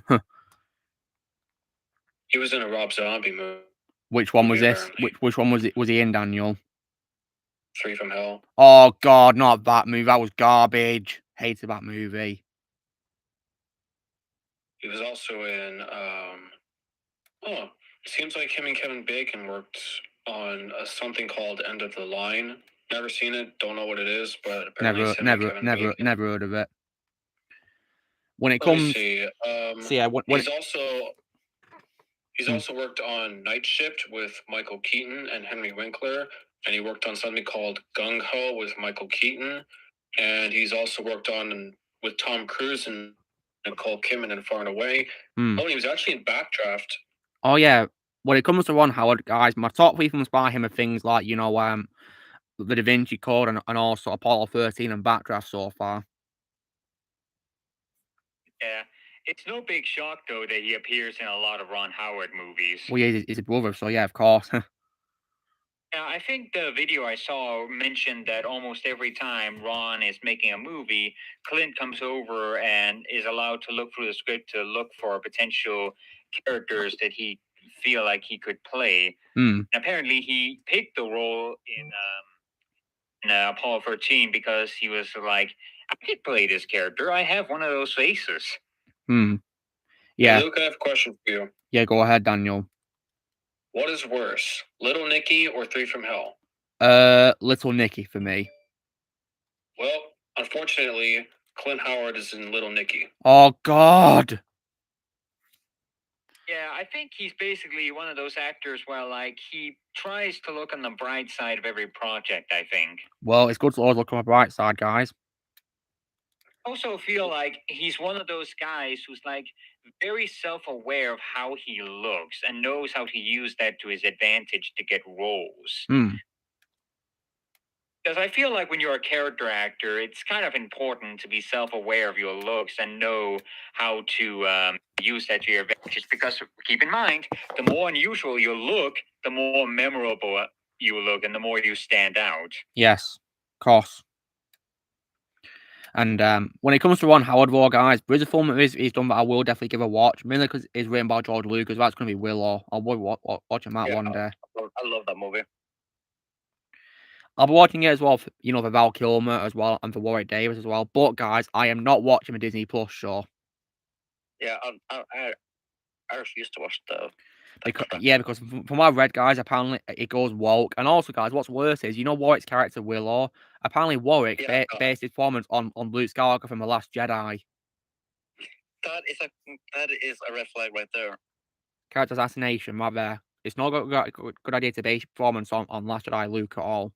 And based on what I've seen, he literally is Luke from The Last Jedi in that show. Damn. And it's probably a good thing that Val Kilmer didn't return for a show and insert. I have something to admit to you guys. Yeah. Right. What is it, Daniel? Do you consider it a good thing or a bad thing that I've actually somehow took the time to watch all of Willow to see how bad the TV show is? Well, Danny, if you want to watch something, it's up to you. I'm not going to stop you. Yeah, so I watched it essentially just to hate watch it and see, how quote unquote bad it was or how woke it was. And, there's only one word I would use to describe it, is that it was generic. Like, there wasn't anything major that made me, shut the TV off because of how, quote unquote woke or bad it was. But it was just generic. And I guess it was nice to hear Val Kilmer's real life brother coming in to voice his character because, Val Kilmer has throat cancer, so he can't use his voice. So yeah, of course. I appreciate the fact that they brought in his brother to do voiceover work for him. And also, I always love when Christian Slater appears in anything. But as I previously alluded to before, the TV show is really generic, and they're apparently doing it 2 more times, which I don't really plan on counting myself in. So yeah, just stick to the original if I'm being completely honest. I will do, yeah. I'm only going to watch Ron Howard's movie written by George Lucas. By the way, Alex joined in. Welcome, Alexander. Nice to see you here. Thank you. I cannot talk much, of course. That's fine. No worries, Alexander. So Alexander, without saying much, of course, did you get a chance to see yesterday's Hound episode? Yes, I did. And what were your thoughts on it? Summarized, of course. It was very good. I'm glad to hear it. I'm glad you guys liked it. I would have asked Ozzy if he was still here, but he's gone. Wait, didn't Starkiller join us, but he left, after not talking to us? Yeah. Huh. Wonder where he went. Huh. How strange. Yeah, maybe connection issues or something. Yeah, probably, but it must be a big connection because he's not come back since, has he? No worries about all. You take care. Something else popped up. Yeah, probably. It is kind of unfortunate that I got sick, though, because even though I'm feeling better now, because I got sick earlier in the week, now I think I'm almost healthy. I did not get the opportunity to do the voice for Blaze, even though this week I felt like I was ready to, but then I got ill and I was like, oh no, I'm ill. So I couldn't really do it, unfortunately. Well, of course. Yeah, I knew about that. Blaze mentioned it when he and I had a chat a while back. Yeah, the important thing is you get to recover, Alexander. That's the important thing. Yeah. So I hope you get well soon. Thank you. Yeah. Well, I'm thinking in a few days because. Sorry. I asked, what did you think of my Spider-Man voice? Oh, but I didn't watch the read-up yet. I didn't watch the read-up as of yet, so I can't judge at the moment. We'll watch it after the stream, boss. So that'll be fun. Yeah, it'll be fun to see. So yeah, it was. I think voicing Frank Westphal from Dead Rising was definitely a challenge for me, to do. Really, very very hard voice to do for me. By the way, I had a bit of a. I don't think. I'm not sure if this is unique, but I had a strange way to do the dubbing for this video. Oh, really? How'd you do it, Patrick? Oh, you see, what you gotta understand is this is the first time I have done dubbing. Well, technically the second time, but the first time wasn't successful because that was back when the Autonauts was doing their abridged video of Force Awakens, where I was an assistant casting director. I was originally going to voice one of the stormtroopers in the background, but it didn't really work out. I don't remember what it was, but I think the audio quality at the time of my mic and my setup wasn't that good, so it didn't really sound good enough. I don't blame them looking back. But in this case, only reason why I did the dubbing back then was because it was stormtroopers in the background, so there were no mouths that I had to match the lip movement of, and again, it was in the background, so I didn't have any particular timing I had to match. But this time around, I did, so I came up with a bit of a trick. So I took the video clip that Blaze sent me, I removed all the audio, and I cut it so that it was only the points where, like, Spider-Man was talking. Yeah. And I uploaded that to YouTube, unlisted, then had that on my phone and played it next to my mic while I was recording and just tried to match the timing of the subtitles. That's good. Try and do it, and I memorized the lines. And apparently, and Blaze told me as well, Patrick, that apparently you did really well voicing Spider-Man, so that's great, isn't it? Yeah. To be honest, I feel like my voice is probably a little too deep to fit Spider-Man personally. But hey, if Blaze thinks I fit and gives me a job, then hey, a job's a job. And if he thinks I fit, then that's fine by me. Nice. Yeah, it's a shame Otto couldn't join us on this reason. Yeah, hopefully we'll get well soon, of course. Thank you. Yeah. Because your illnesses suck. Really do. I do hate them. Yeah. I will say that I hate them, yes. Yeah, I hate being ill with a passion. It's horrible. Yeah, same. I couldn't even, when I was sick once, I couldn't even make videos for you. Yeah, that's a shame, isn't it, Blaze? Really big shame. Yeah, and I couldn't even record Breakaway as well. Yeah. Thankfully, of course, now, Blaze, you managed to record all of it for me, didn't you? All of it. Yeah. Because like I said, guys, all the voice acting for Hound is done. The only thing left me to know is edit it all together into episodes. And I hope you guys have been enjoying the series so far, of course, because this is probably my most, like, this is probably the show that I put most effort into, really, most innovation, really. Oh yeah, when it comes to these, when it comes to the Hound series, it's definitely way better than most of the Bayformers movies. Well, thank you. That's very kind to say, Shadow. Really kind of you. Because I made... because Earthspark was really bad. Yeah, thankfully I'm not watching Transformers Earthspark anytime soon. Never will watch it. Yeah. Again, I'm only gonna watch the Transformers stuff with Peter Cullen, and that's it. Yeah, me too. Because Peter Cullen's my favorite voice actor of all time. Without him, I'm not watching it. And he is Optimus. He is. No one can play a role other than him, as far as I'm concerned. No one. I gotta say though, Alan Tudyk is way better than Jake Fushi. I can imagine. Yeah, because Jake Fushi was rubbish in that Netflix series. To be fair, he was better in Cyberverse at least. Well, I'm not saying he was bad in Cyberverse, Patrick. I thought he was good in that, and also wasn't he in like a wasn't he in a show called Robots in Disguise or Rescue Bots or something? I don't remember.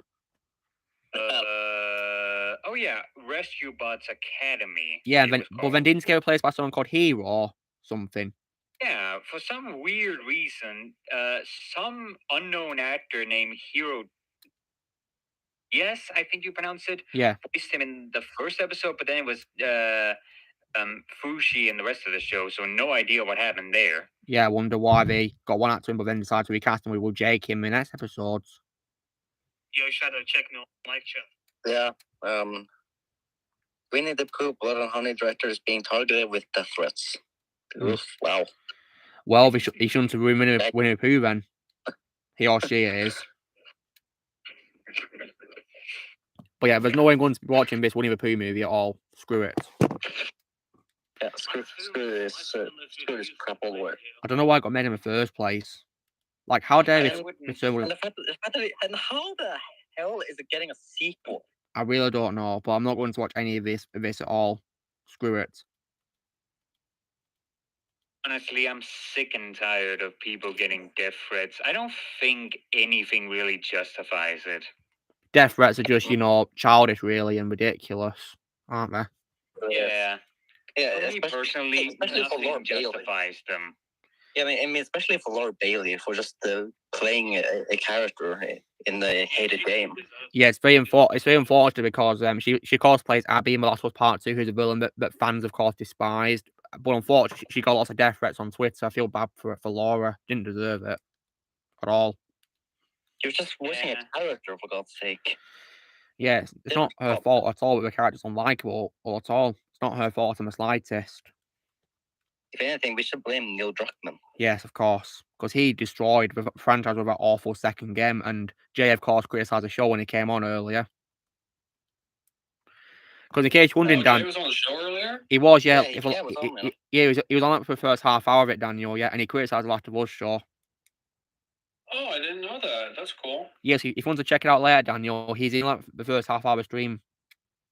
And so he has been criticizing the show. Is that what you said? Yeah, he doesn't like it, and I can't say blame him. I can't blame him. Hated it. I can't blame him. All right. And you know what? Jay actually earned my respect for that. Yeah, he's being honest about it, brutally honest as it is. Yeah. Because in case you guys wondering, I know what happens in the show thanks to Az's reviews for it. Because Shadow. Speaking of, Shadow. Have you seen Az's reviews for Last of Us show? Not yet. I'm still watching Star Trek reviews. Oh, I'd recommend his Last of Us reviews. They're so funny.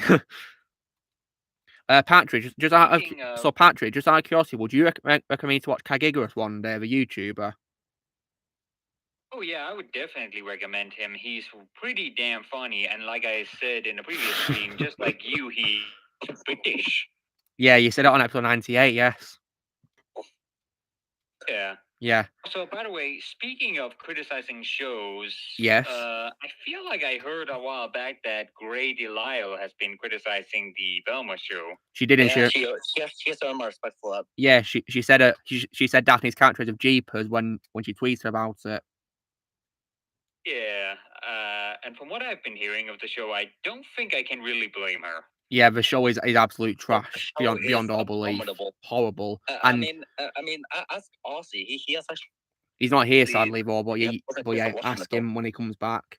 So, Patrick, what's also worse, Patrick, is they're doing a second season. Oh yeah, I already knew that, but I think that was probably ahead of time. But I have no idea. I highly doubt there's gonna be a third season. I doubt it. Hopefully, it'll get cancelled. It better. Yeah.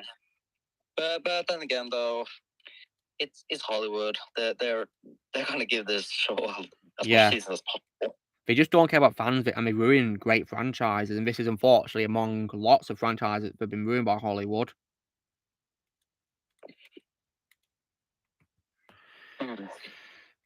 But the thing that annoys me, guys, is that many franchises are being run by people who don't even like the franchise and don't respect it. The best example I can say about it the best example I can say is Kevin Smith, who's in charge, of course, of the Master of the Universe Netflix shows, which got negative reviews on release because they broke the fans' hearts in the first episode of it. Yeah, the way I see it, you shouldn't put people in charge of rebooting something if it's someone who doesn't like. Yes, exactly. Being rebooted. Yeah, and they're just getting the wrong people. Yeah, however, Patrick, that's why I do have faith in Henry Cavill's Warhammer show, because not only is he going to star in it, Patrick, he's also going to be a producer on the show. And also, Patrick, I don't know if you knew this, but he's actually a massive fan of Warhammer, the franchise. He's like a massive fan of it. Okay, I did know though that he was a gamer. That much he is, yes. Know.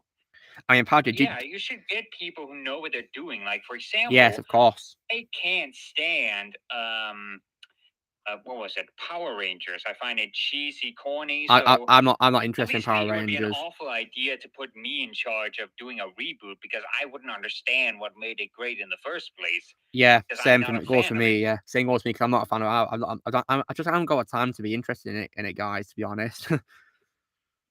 But yeah, just don't hire me to make it. Like that would be an awful idea. It's like putting me in charge of a Fortnite show because I hate Fortnite. Yeah, it's the worst game ever. Yes. I wouldn't understand what made that good to the people who like it, of course, because you don't like the show. Yeah. So you would be the wrong person to be put in charge of that. Yeah, and so that's why, guys, like when it comes to me, for example, guys, right? right? You know, I of course make my Hound series, and you know, and when I made that series, guys, the only thing I have in mind when making that series is Transformers fans. That's the only thing I have in mind when making a series. I make it for Transformers fans. All right, guys, I gotta go. All right, take care, Daniel. Thanks for being here. So, like I'm saying, guys, you know, I'm a Transformers fan who's making a show for Transformers fans. Makes perfect sense. Yeah, I'm making it for all of you guys who are Transformers fans, you know, and based on what you guys have been saying, I'm glad that you guys have been liking it so far. Yeah. Yeah. Yeah, by the way, Luke. Yeah, Patrick. I'm busy with some stuff, but so I kind of gotta leave. But I would appreciate if you could give me a heads up when you're gonna watch the read. Yeah, of course. When it's time, Patrick, I'll immediately. Yeah, when it's over.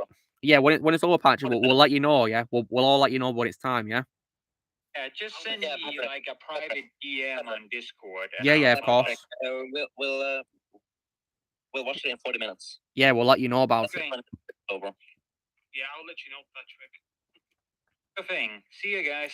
All right, take care, Patrick. Thanks for being here, man. See you in a bit. Bye-bye. See you in a bit. Take care. Take care now. All right.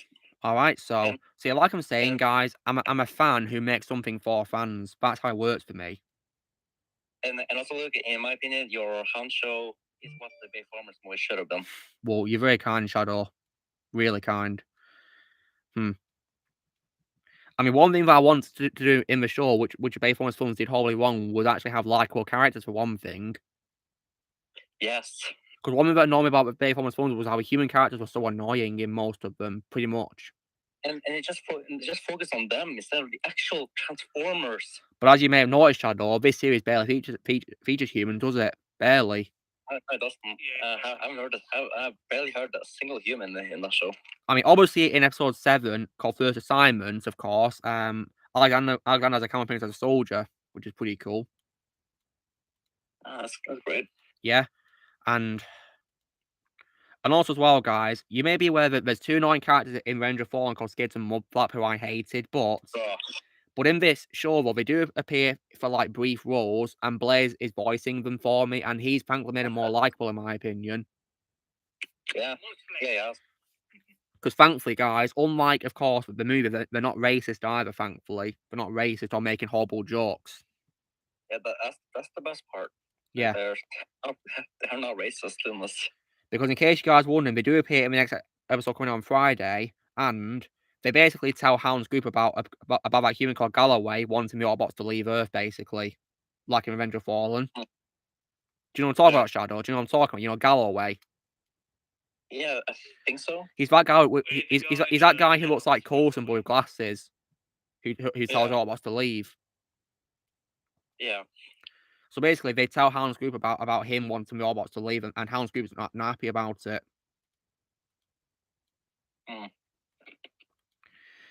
Yeah.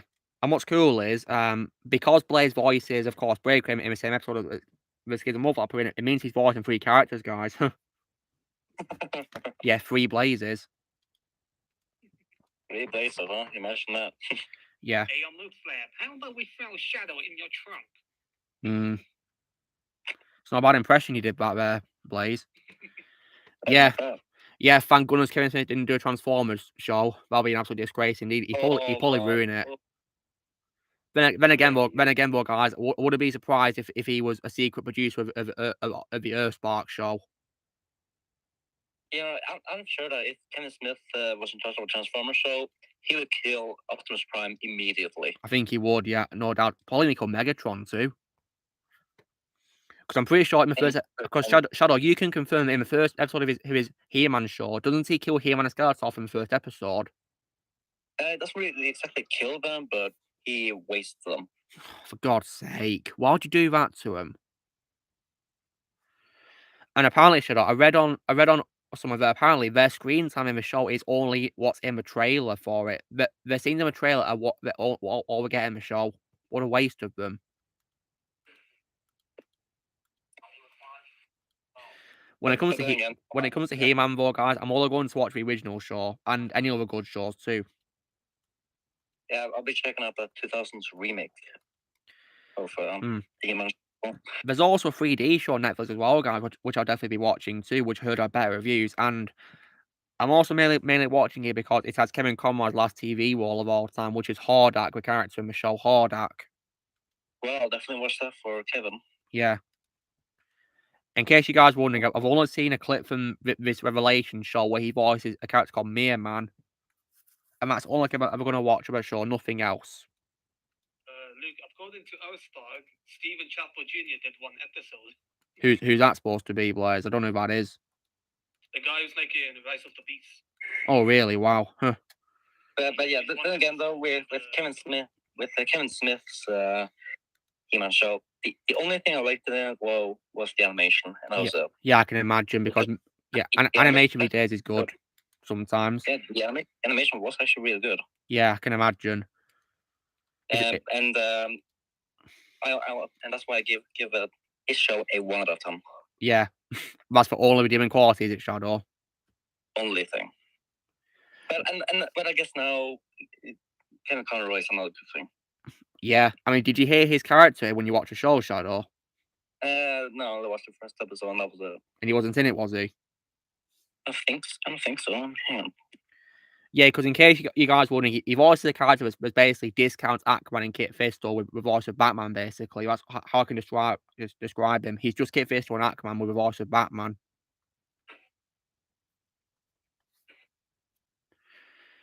So, yeah. I think that show was only made as like a lame excuse for Kevin Smith to work with several DC actors to mess up a franchise. I think that's probably about it, really, just to work with DC actors to mess up a franchise. Pretty much. Oh, Lucky Nerd's here. Hey, Lucky Nerd, welcome. Hey, welcome, Lucky Nerd. So, yeah. Hey, Lucky Nerd. Yeah, is everything okay with you, Lucky Nerd? Good. Just came back from watching a film on Netflix which has Grant Gustin in. Oh yeah, was that a new film he did, Lucky Nerd, that came out recently? I think it came out, last year or something. Oh yeah, I heard about that being in. Yeah, was it good? Netflix. How was it for you, Lucky Nerd? It was good. It was nice seeing him in a role outside of the Flash. That's stuff I only I've seen him in, actually, guys. It's a film it's a dog movie called Rescued by Ruby or something. Oh yeah, Rescued by Ruby. Yes, I'll definitely give it a watch one day. It's pretty good. Yeah, I definitely will give it a watch. Absolutely. And in case you're wondering, looking, I don't know if you saw the first half hour of the stream, but Jay came on to talk, which was pretty awesome. I had a really fun talk with him. Okay. So look, when it comes to that Kevin Smith He-Man show, Kevin Conroy is not in the first episode. So that's why you didn't hear him then. Yeah. So yeah, I can't believe it's a waste of time on that.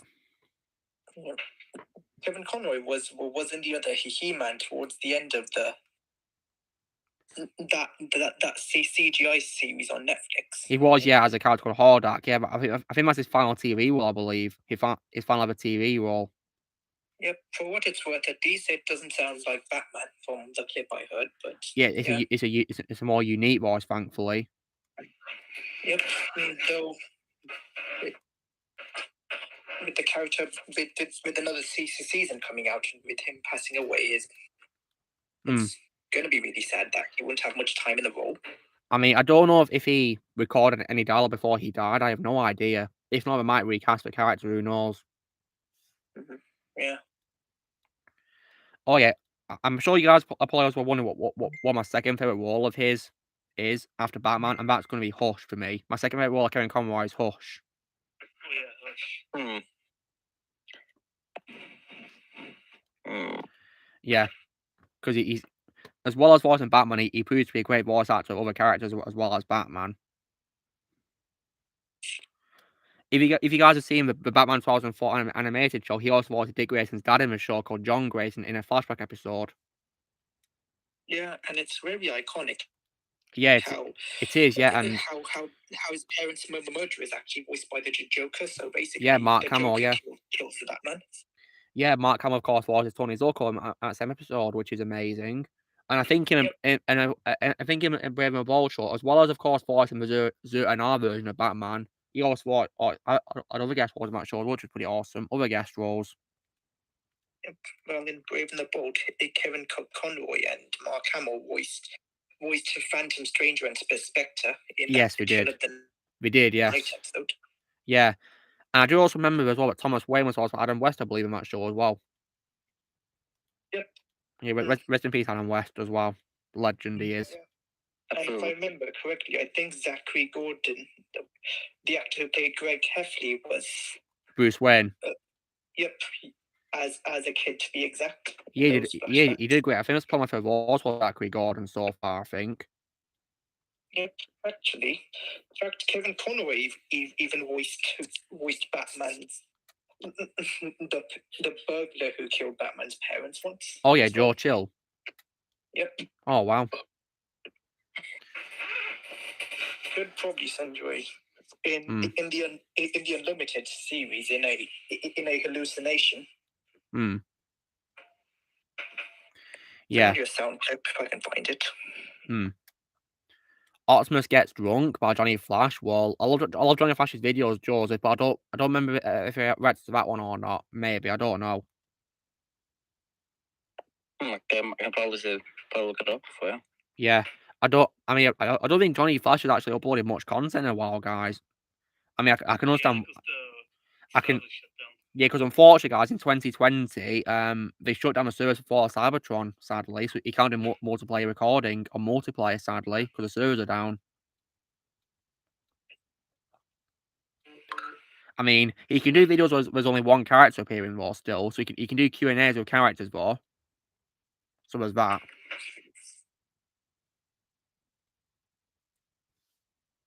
Well, can see if you. Well, I don't see that you reacted to Optimus Gets Drunk, but the deal with the shop is Optimus Prime gets roasted. Roasted? Oh yeah, I remember watching that with Joe. Yeah. Johnny Flash's video was so funny. Really funny. Yep, where he was reading hate comments or something. Yeah. What's also cool, guys, is that in the Jazz Q&A video, he actually read my question out. You know that? He read my question. Oh, wow. Because I posted a question on my community post, and he actually read my question out, which was amazing. Which one was that? It's the Jazz Q&A video. So look at just any video involving Jazz on it. Shadow, we does a Q&A where he's reading questions.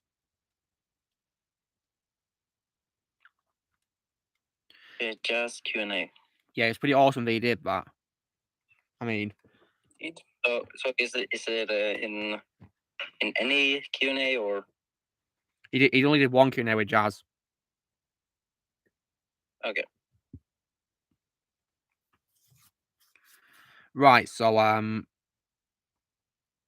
yeah, I'm looking right now at his videos. He's not done a video in over a year, guys.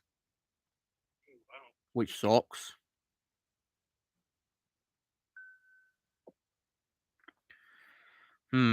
It's also annoying as well how he's changed the titles, so we don't know if it's a Q&A or not. He just like has random titles now for some reason. I don't know why.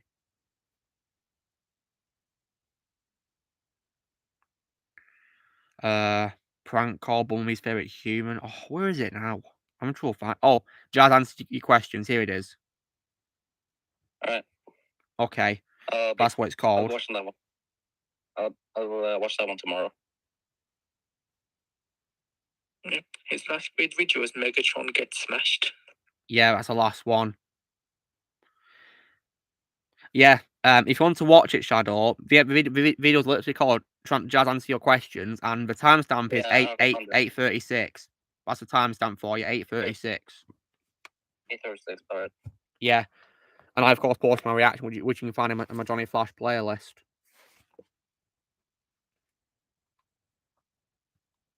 But it's really cool that Johnny Flash did that, though. Unexpected. It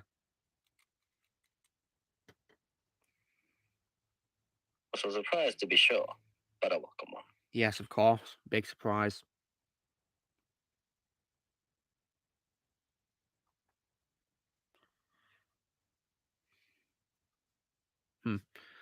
when it comes to Injustice, guys, I'm close to level 90. Goodness me, I'm pretty close.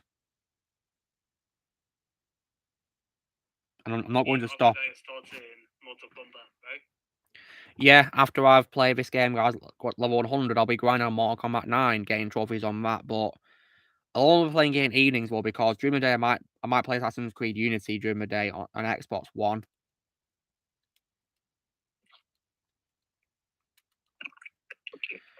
And once I've played that game, and also, of course, the new game called Assassin's Creed Mirage, which will be coming out later this year, I believe, I can do an Assassin's Creed ranking.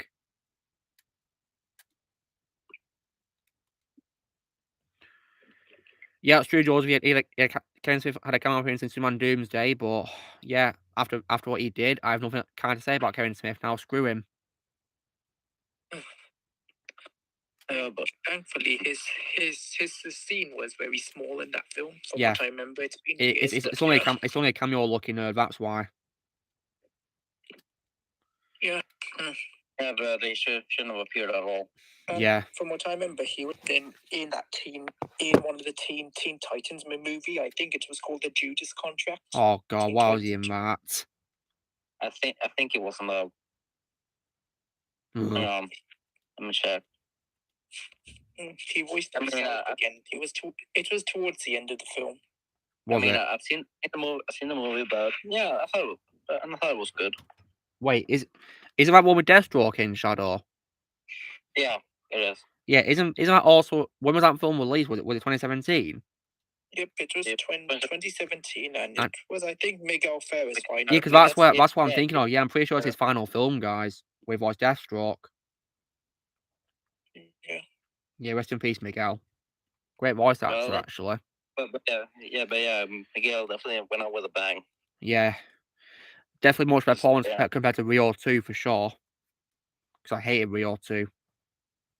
Because Judas Contract was a really good movie. Yeah, I'll be sure to watch in its entirety. I've only heard clips. I've only seen clips of it so far. It looks very good, actually. I'll be sure to give it a watch. Yeah. Whole thing. For what it's worth, they did get some of the actors back from Young Justice to be reprising their roles, like Crispin Freeman and Jason Spizak as Speedy and Kid Flash. Oh, that's cool. That's cool. And yeah, so I'll be sure to watch it for sure. And yeah, I'll definitely say that Terra is my favorite role, Christina Ricci. Christina Ricci? Is that, did she voice her? Wow. Oh, wow. Yeah, Wednesday. Yeah, because Wednesday's my favorite role of Christina Ricci. So yeah, and I believe she's in my Netflix show Wednesday as well. So yeah, that's cool, isn't it? If she's in that. Well, even though I prefer Ashley Johnson's version from the original. Yeah, me too. She's my favorite Terra. Yeah, Terra's my second favorite role of Ashley Johnson behind Ellie and The Last of Us. Oh, Ozzy's back. Welcome back, Ozzy. Oh, Ozzy's back. You guys back? Are you back home, Ozzy? Yep. I ate dinner, I showered, and now I'm back. Welcome back, Ozzy.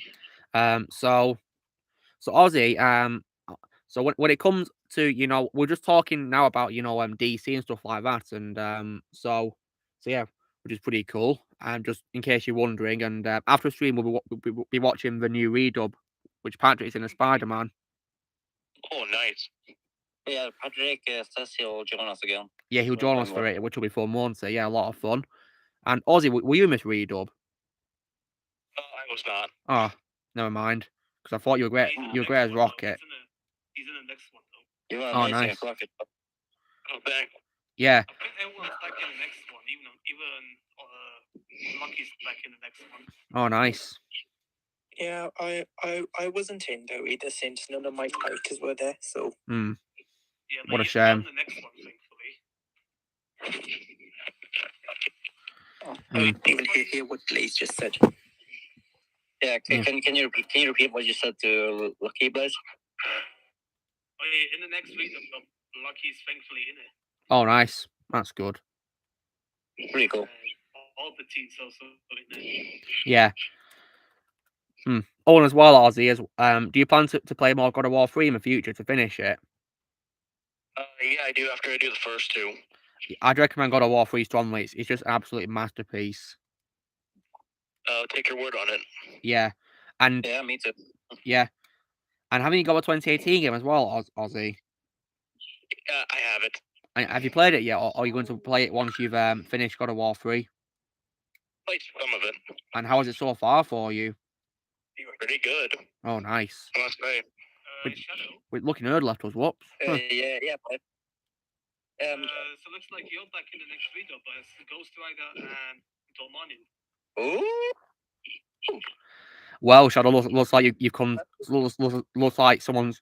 You're gonna say someone's come to die. And also Arthur as well. Oh yeah, and when it comes to Lucky, yeah, he says that he'll be back. Oh, okay, no worries. Funny that Shadow is voicing Dormammu since, well, Benedict Cumberbatch did Doctor Strange and Dormammu. And I was Doctor Strange. Yeah, you voiced both of the characters.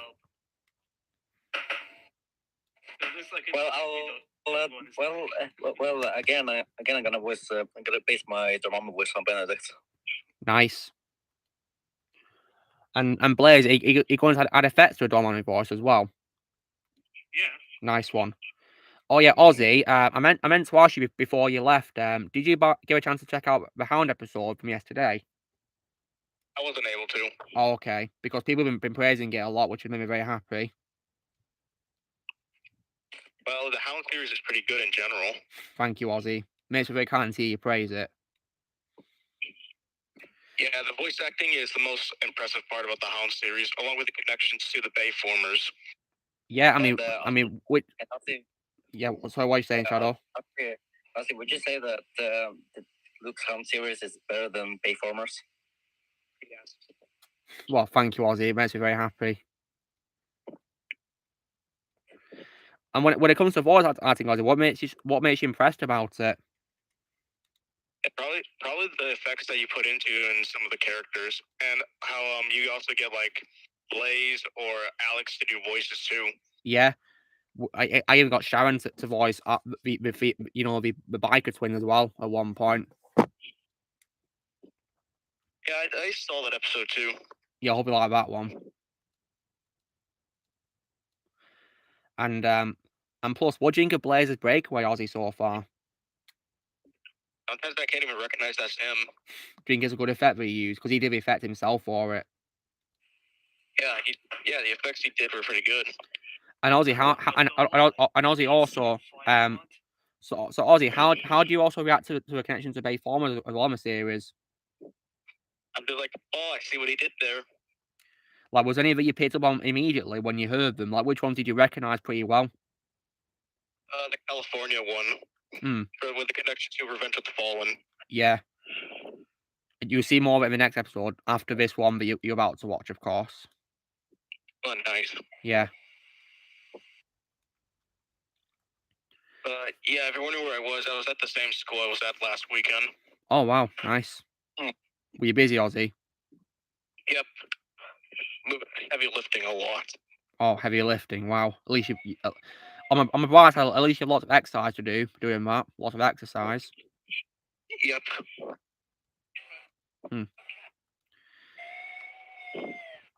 I could hear most critical.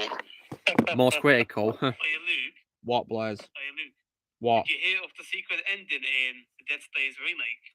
No, I didn't hear a secret ending, no.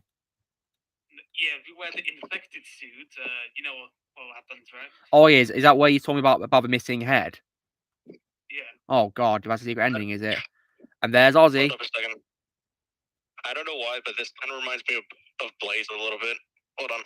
I know what you mean, actually. Goodness me. I can see a lot of Blaze in that picture. Yeah, I was like, wait, what? Is that Blaze?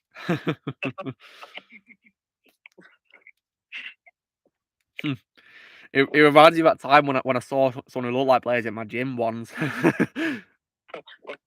who walked past me. I at first thought it was Blaze, guys. I nearly said to him, "Blaze, is that you?" Then I remember Blaze in the Czech Republic. Wait, that's like when I was in KFC and I saw someone who looks like Mike. Yeah, good old Digger Vega, eh?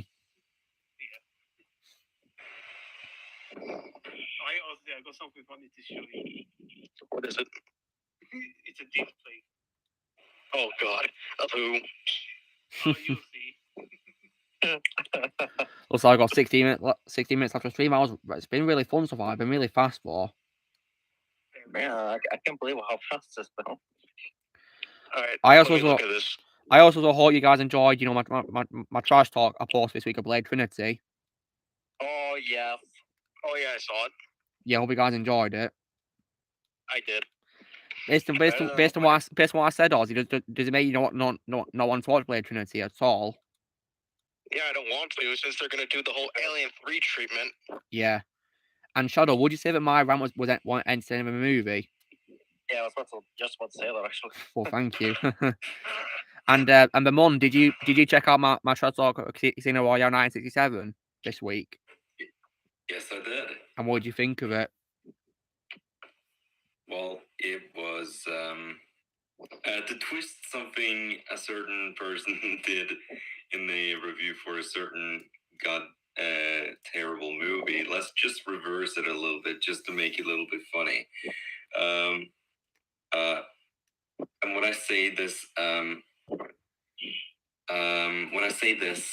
like this, the beginning of it, I'm just completely joking. Okay. Okay. It's not my actual opinion about it. What I'm saying after it is my actual opinion. Okay, go for it.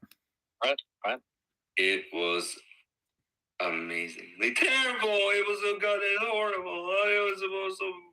It was so bad. No, it was amazing. It was the best review ever. Well, thank you, Mum. That's very kind to say. Best review ever. Thank you. You're welcome. Yeah. I mean, Mum, did you get lots of laughs out of a trash talk? Yes, I did. Which part did you laugh at? Well, I was laughing at the future you beginning, and I was laughing at when you said there are 5 directors of the movie. Yeah, that's how bad it is. And that it's a stupid parody movie, and it is, yeah. And that it's ruining James Bond, blah blah blah. It does, yeah. Stuff like that. Yeah, because Bond, as far as I know, is not a parody character. He's meant to be a serious spy character. It shocks me that there's 5 directors for that movie. Yeah, very shocking. Horrible to believe, really. They ruined the movie by doing that. And it does Alien 3 before Alien 3. Yeah, it does it to M. Thank you, Lou. That's very kind to say. Thank you. Just why would they do that? Yeah, I don't know why. Especially on John Huston, for God's sake.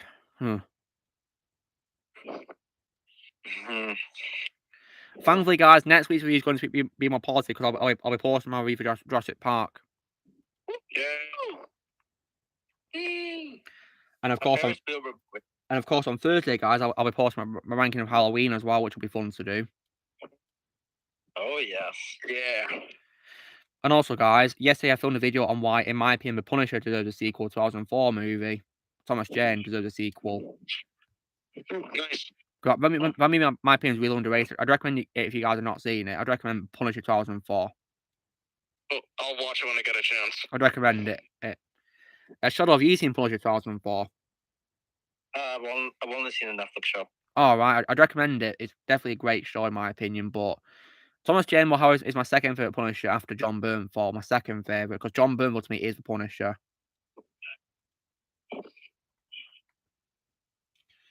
Yeah, the only thing I don't like about the 2004 film is John Travolta's character, because I thought he was lifeless and bland and didn't like wanting to be there at all. Oh God. Yeah, it's probably my least favourite role of John Travolta so far that I've seen.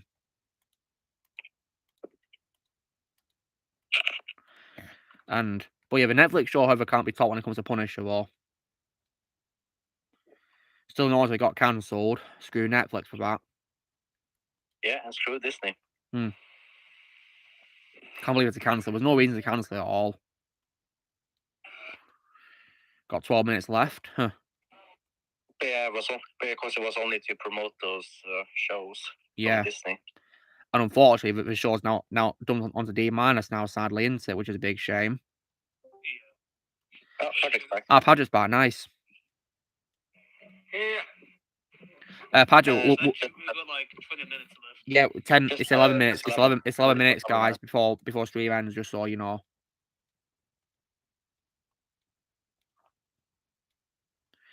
But yeah, so welcome back, Patrick.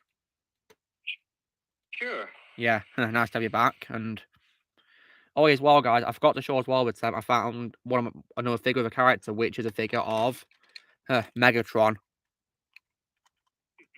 Ooh. I think it's based on the Combiner War trilogy because he turned into a tank, guys. Looks pretty cool, though.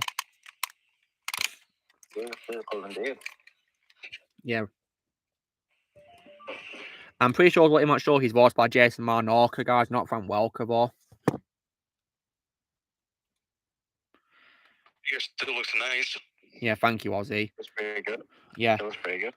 Imagine if Punisher Warzone was a sequel to Thomas Jane instead of a reboot. Well, I think it's Dark Pan, but that was going to be a sequel before Greater Differences called the director of the 2004 film and Thomas Jane's the lead project. It was going to be a sequel at first. But yeah, unfortunately... So what, Ozzy?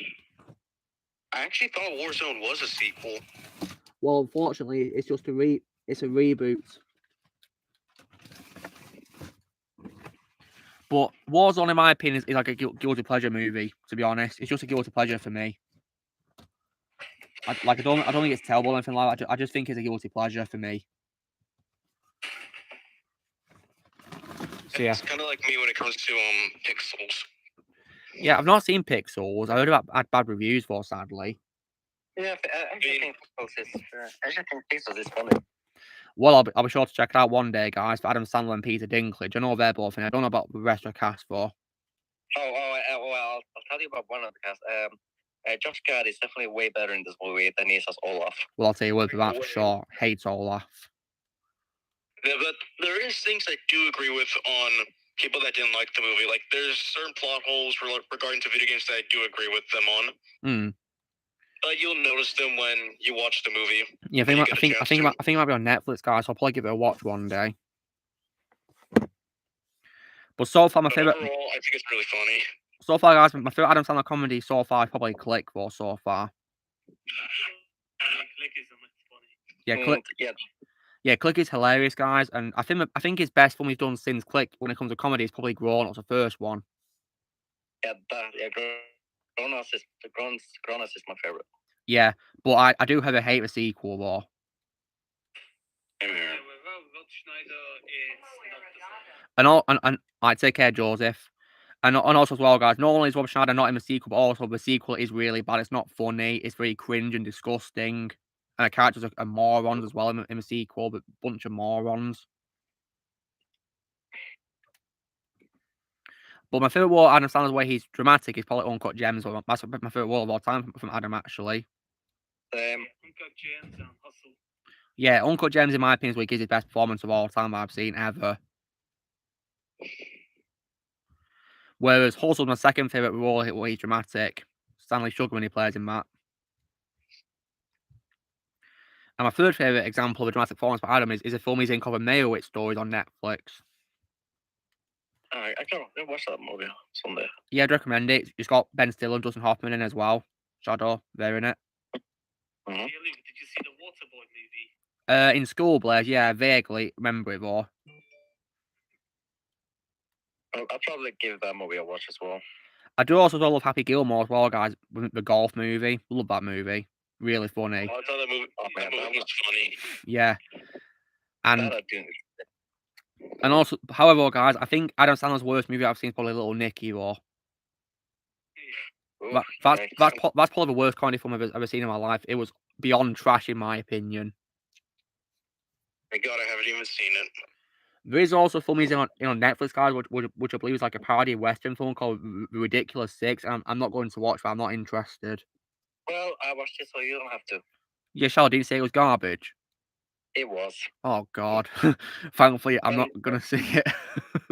only a few of the jokes in Ridiculous Six was funny.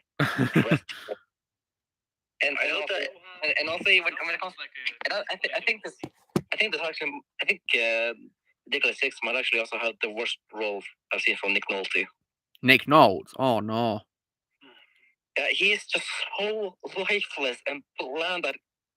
Oh dear, that sucks. Know of another bad Adam Sandler comedy is 8 Crazy Nights. Oh yeah, is that like a Christmas animated film, was he? Kind of. It's a combination of Christmas and I think Hanukkah as well. Oh, is it Adam Sandler Jewish, guys? His character is. I'm not sure about him in real life, but he voices 3 characters in the movie. Is the main character an old guy? Except I don't know why they cast him as the old guy in the movie, because his voice is kind of annoying. Because I heard some clips of that movie. Yeah, well, I can understand how you I've seen feel. a nostalgia critic review of that movie. Was it? Can you see why people hate it, Patrick?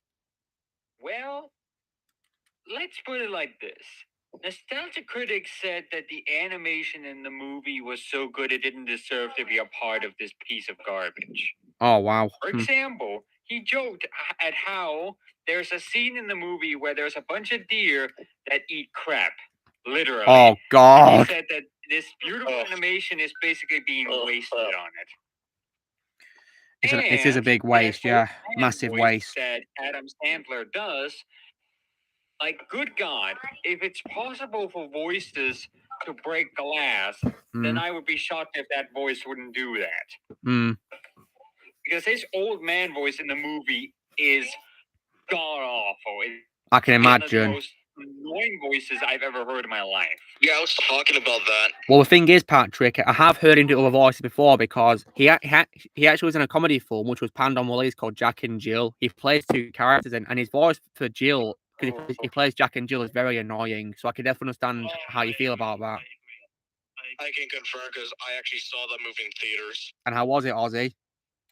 Bad.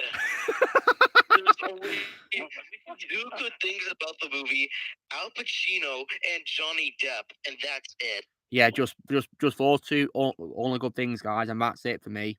Just those 2. There's only one big scene that I laughed at, and it's a stupid scene as well.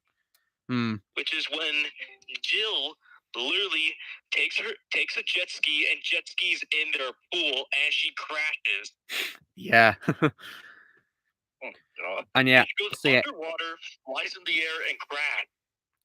So yeah, in my opinion, guys, all the best thing about that film was of course Al Pacino and Johnny Depp's scenes, and that's it. Only those 2 scenes, and everything else was just so stupid. Yeah. And I think Al Pacino's quote at the end where he says "burn every copy of this" is basically how he feels about the actual movie. Burn the movie. I think that's how we all feel. Yeah. Shadow, just out of curiosity, have you seen the Grown Up sequel? No. Well, I'd recommend not to. It's trash in my opinion. Yeah. I might just see how. Look, I might just see how it is. Well, it's garbage, so good luck. The first one, however, I think is a very underrated comedy that doesn't deserve the hate that it got. Because shockingly, guys, it got negative reviews, but I actually really like Grown Ups. It's so funny. Yeah, I think it's one of the greatest comedies I've ever seen. Yeah, it's hilarious. I was told it was a comedy. I was told it was a comedy classic. I didn't even know people hated it. Yeah, I don't think it deserves the hate, in my opinion. Like I know a bunch of my older cousins seen Grown Ups, and they loved it. Yeah, I loved this one I saw on Netflix. That's why I got on Blu-ray. I mean, Adam Sandler always gets bad reviews for his movies, so not all of them, though. It's not a big surprise. Not all of them. It's not a surprise. Not all those films get bad reviews, because like Uncle James, for example, got praise, of course. Oh my God! I just look at the Rotten Tomato scores for Grown Ups is 11. Well, that's ridiculous. I'd give a higher score on that. I mean, guys, I give the first one a solid score of 8 out of 10. I don't think it deserves a hate. I give it 8 out of 10. Hey, I gave Grown Ups 8. That whole Rotten Tomatoes thing kind of reminds me of something. So, Nostalgia Critic once did a review of this review of a movie with Dana Carvey called Master of Disguise. And the review literally starts off with him showing several reviews from famous film critics saying how god-awful the movie is. And then proceeds to show how the movie has 1% on Rotten Tomatoes. Wow. Goodness me. For example, there was one from Roger Ebert. Do you know him? I've heard of him, yeah. He says that the movie felt... I don't remember what the original length of the movie is, but he said it felt like 80 hours long. Must really bore him then. No, actually annoying. Wow. Like, the humor in this movie is god awful. It's not just boring, but it's annoying as hell as well. I mean, Patrick, have you seen clips with thanks to Nostalgia Crate sharing on his review? What? Have you seen the film, or did you watch Nostalgia Crate's review for it only? Review only, because I have Good. absolutely no interest in checking it out. That's probably for the best then. The jokes that you see in the review are enough for me to know that this is not a movie that I ever want to check out. Yeah, it's probably for the best. Anyway, guys, so Vice 3 hours of streams, that was really fun, weren't it? Wow, coming to the end of the stream. Oh yeah. That was a lot of fun. Yeah. So guys, this is me doing Live episode 110. It's been really fun so far, these streams. Been a really amazing journey, and yeah, can't believe we got this far. Yeah, it was also great we got Jay on earlier talking to me, which was very amazing. So yeah, that was a surprise. A very big surprise indeed. Yeah, and hope he's doing well. So yeah, and thanks you guys for joining as always. Yeah, so you know drill, guys. Be sure to give this video a like. Also, be sure to let us know in the comments what you guys thought of tonight's stream if you saw it. Let me think in the comments below. Also, please go subscribe to these special guests. Links in the description below. So please go subscribe and go support. Also, be sure to join Team Prime by pressing subscribe movies in the future. If you'd like to be a member, you can join YouTube PC or like the description, and we will see you all later. All right, see you guys. Take care. Bye bye.